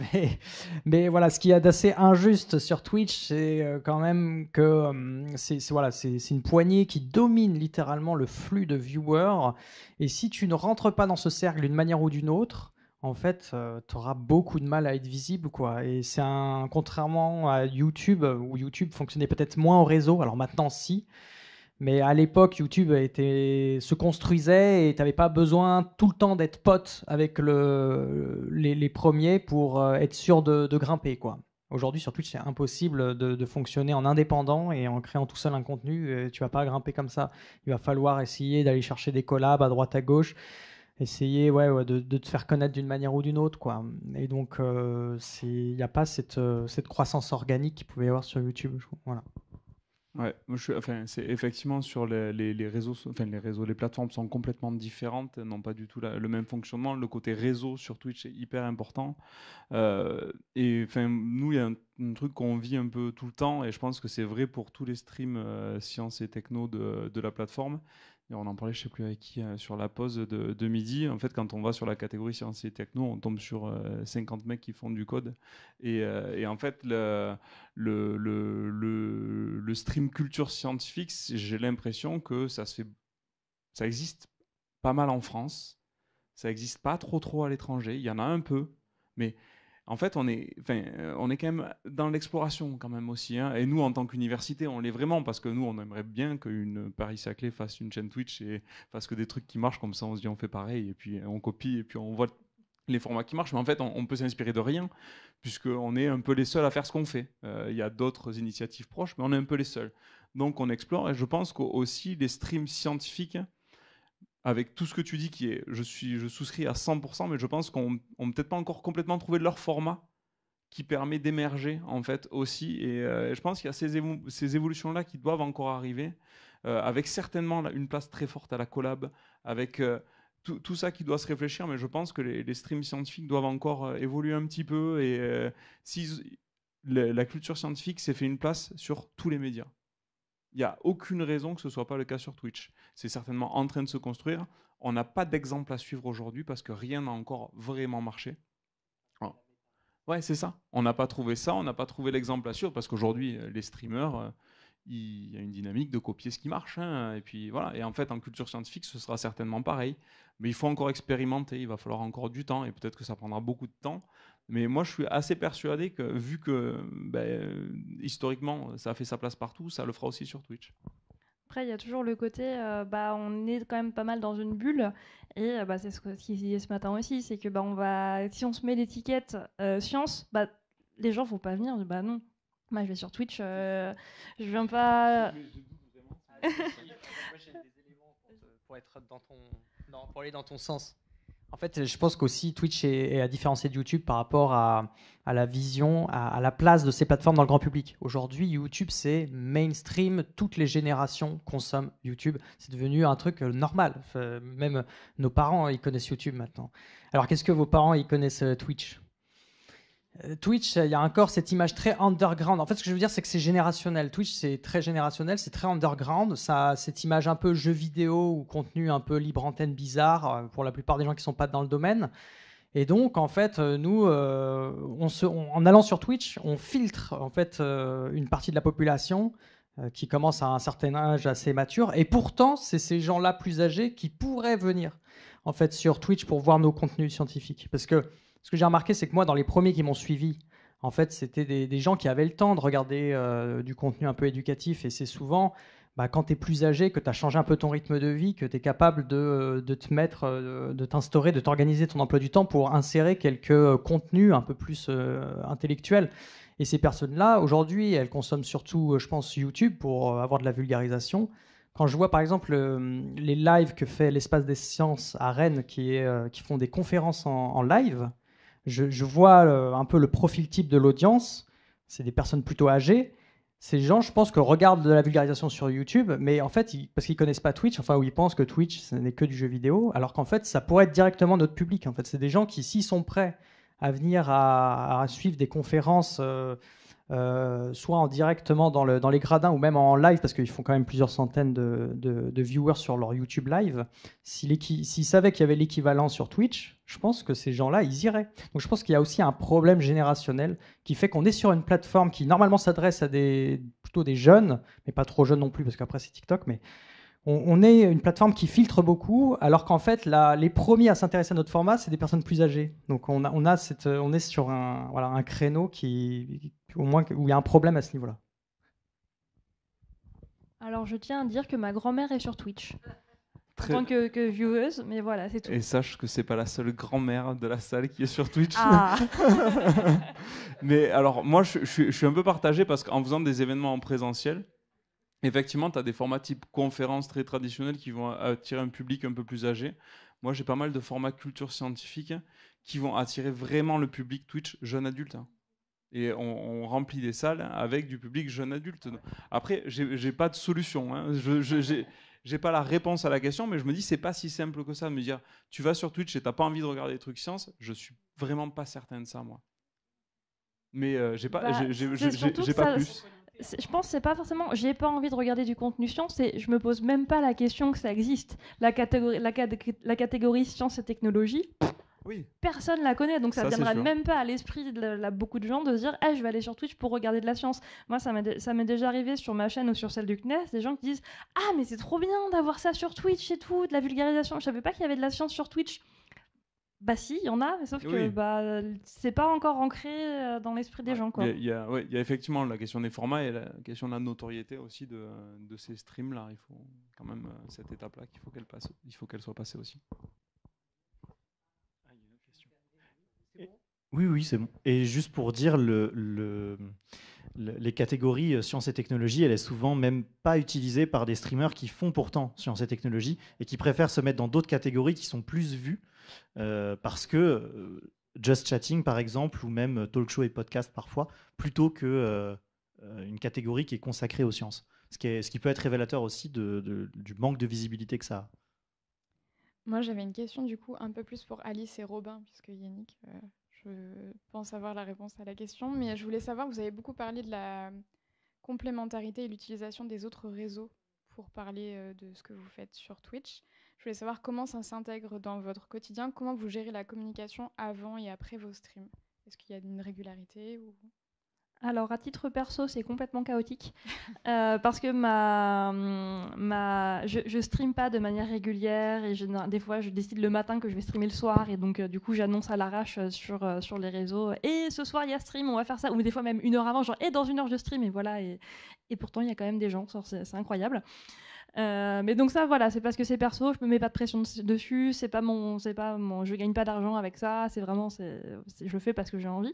Donc côté CNES, on fait ça de manière un petit peu plus sérieuse quand même. Côté CNES, on annonce les événements pour les streams plus ou moins réguliers. Enfin, on n'est pas aussi régulier que l'université par exemple, mais pour les formats qui reviennent souvent, on annonce généralement en story et sur Twitter. Qu'il va y avoir un live avec un petit visuel d'annonce en mettant les noms des intervenants et de quoi ça va parler, la date et l'heure, quoi. Et c'est à peu près tout. Quand on fait des plus grosses opérations comme ce qu'on avait fait avec Joueur du Grenier, là par contre on avait fait beaucoup plus de com dessus, on avait même on a fait des trucs sur Facebook, on avait sponsorisé les publications, enfin vraiment on était allé. Puis même Joueur du Grenier, on avait parlé aussi de son côté, enfin voilà.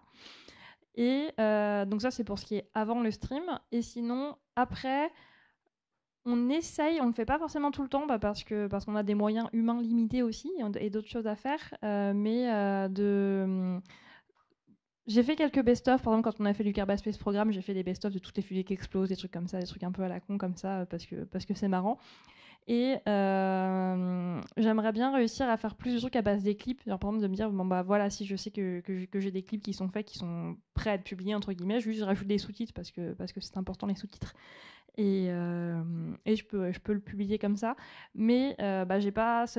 C'est pas encore ancré dans ma manière de faire au quotidien, mais j'aimerais bien que ça le soit plus. Après, quand il y a des émissions où je sais que je veux faire un best-of, là, je demande à mes gentils modérateurs bénévoles, je leur dis, n'hésitez pas à clipper un maximum tout ce que vous trouvez un peu intéressant ou pertinent. Et moi, comme ça, après, je récupère tous les clips. Et à partir de ça, j'essaye de faire un montage. Mais ça reste une équipe bénévole. Et donc du coup, je veux pas leur demander à chaque fois, oui, il faudrait que vous fassiez tant de clips, tout ça. Non, déjà, s'il y a une personne qui est là sur toute l'équipe pour le live, pour surveiller, c'est déjà super cool. Donc voilà, je veux vraiment pas leur mettre la pression. Et d'ailleurs, un grand merci à eux s'ils m'entendent, parce qu'ils font un travail absolument incroyable. Voilà, je te laisse compléter. Ouais, merci aux modérateurs, on en profite pour les remercier. Certains d'entre eux nous écoutent depuis le live YouTube en plus.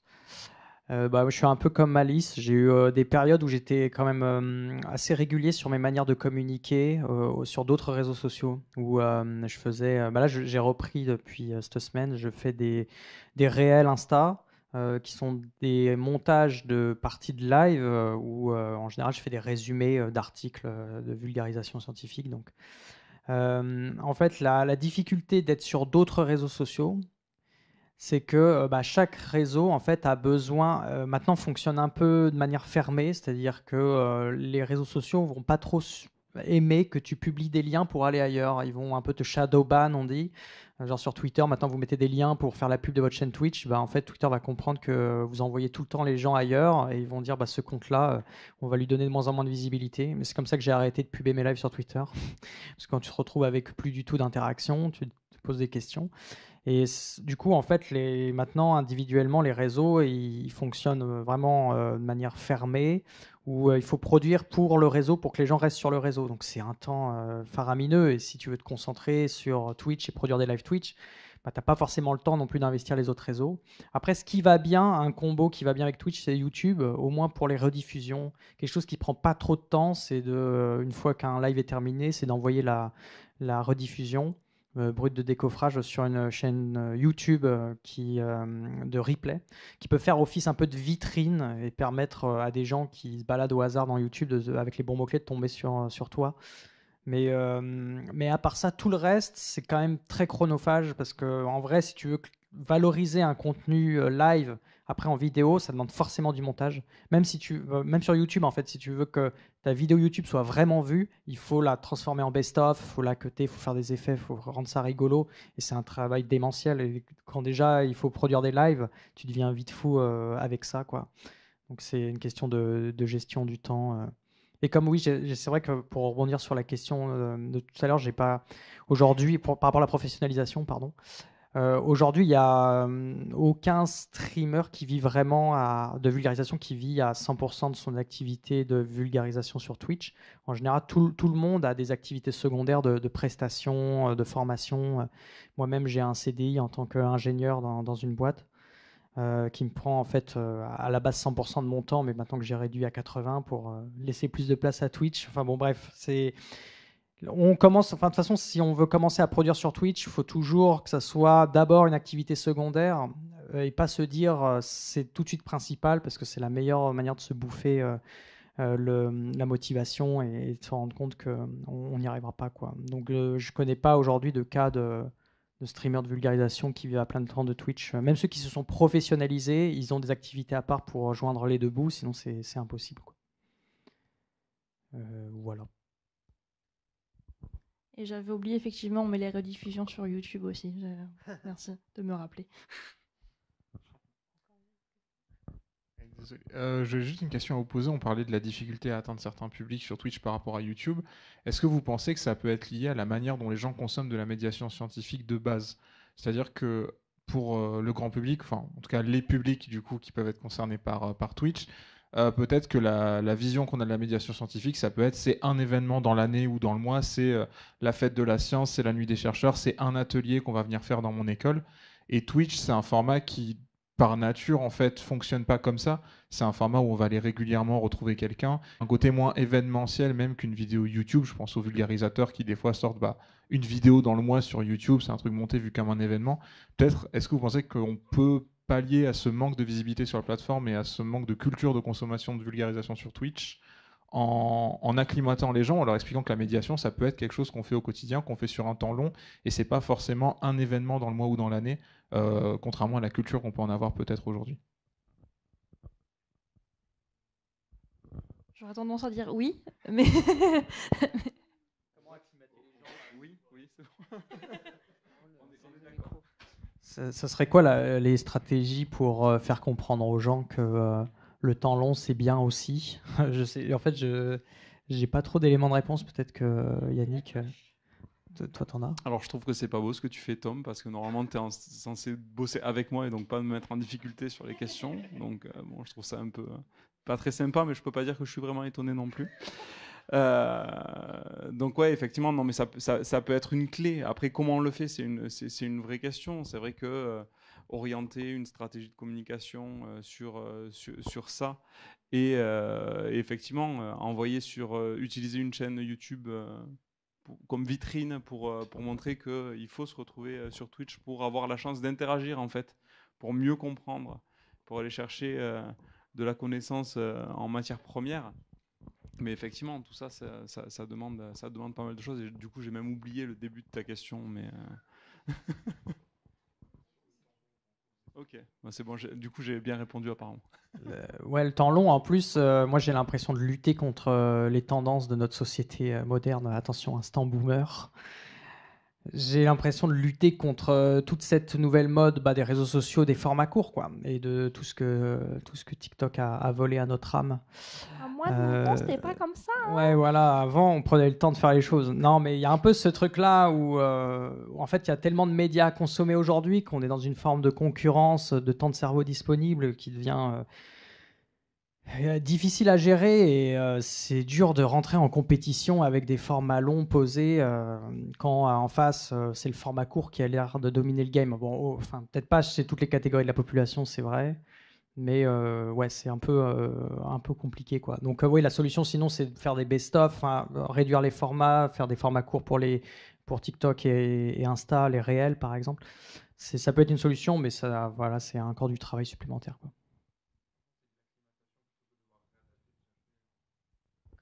Comment faire changer les gens comment changer la société? Moi, j'aimerais bien savoir. Je trouve que ça fait une bonne conclusion. Comment changer la société? Ouverture. Merci beaucoup pour tous ces échanges que vous avez pu avoir. Merci encore une fois d'être venu. Je vais redonner la parole à Michael, je pense. Donc voilà, c'est la fin de cette table ronde. Merci beaucoup de l'avoir suivi.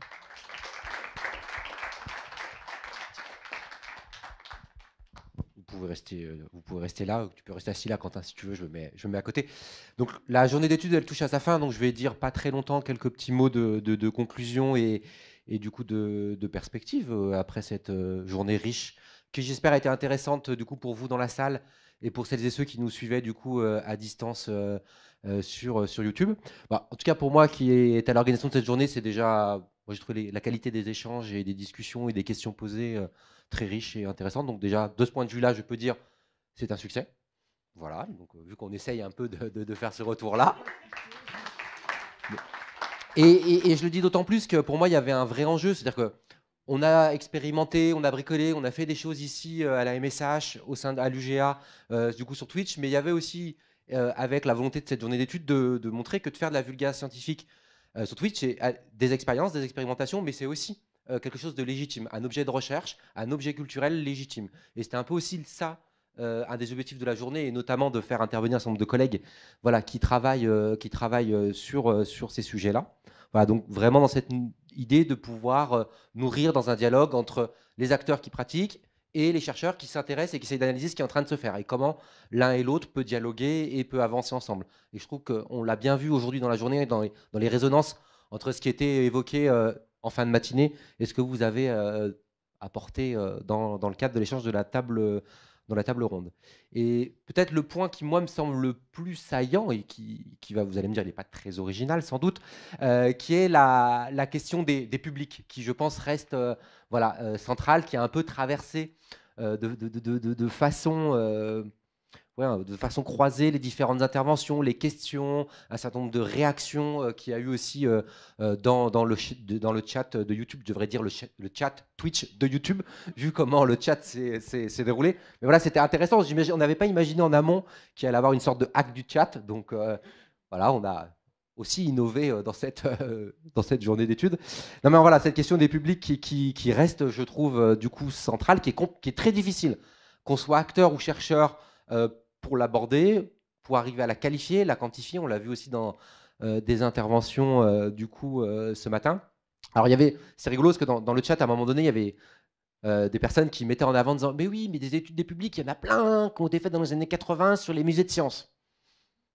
Alors oui, il y en a eu sur tout un tas d'autres éléments, mais voilà, mais ça montre comment il y a aussi aujourd'hui une nécessité de pouvoir s'intéresser du coup à ces publics, à essayer du coup de les qualifier, d'essayer d'arriver à se dire qui on va chercher, comment on va les chercher. Et moi je trouve qu'on l'a beaucoup vu dans vos réponses.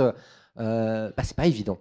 C'est vraiment pas évident à mettre et qu'on a parfois, en tout cas moi c'est ce que j'observe, tendance à opposer des publics parce que c'est ce qui permet aussi de justifier sa raison d'être, sa propre activité à soi et le fait de défendre entre guillemets sa boutique, sa posture de médiateur ou de vulgarisateur. Et vu que pour faire ces métiers-là, qu'on soit indépendant ou dans une institution, malheureusement, il n'y a pas assez d'argent qui est donné à la culture scientifique.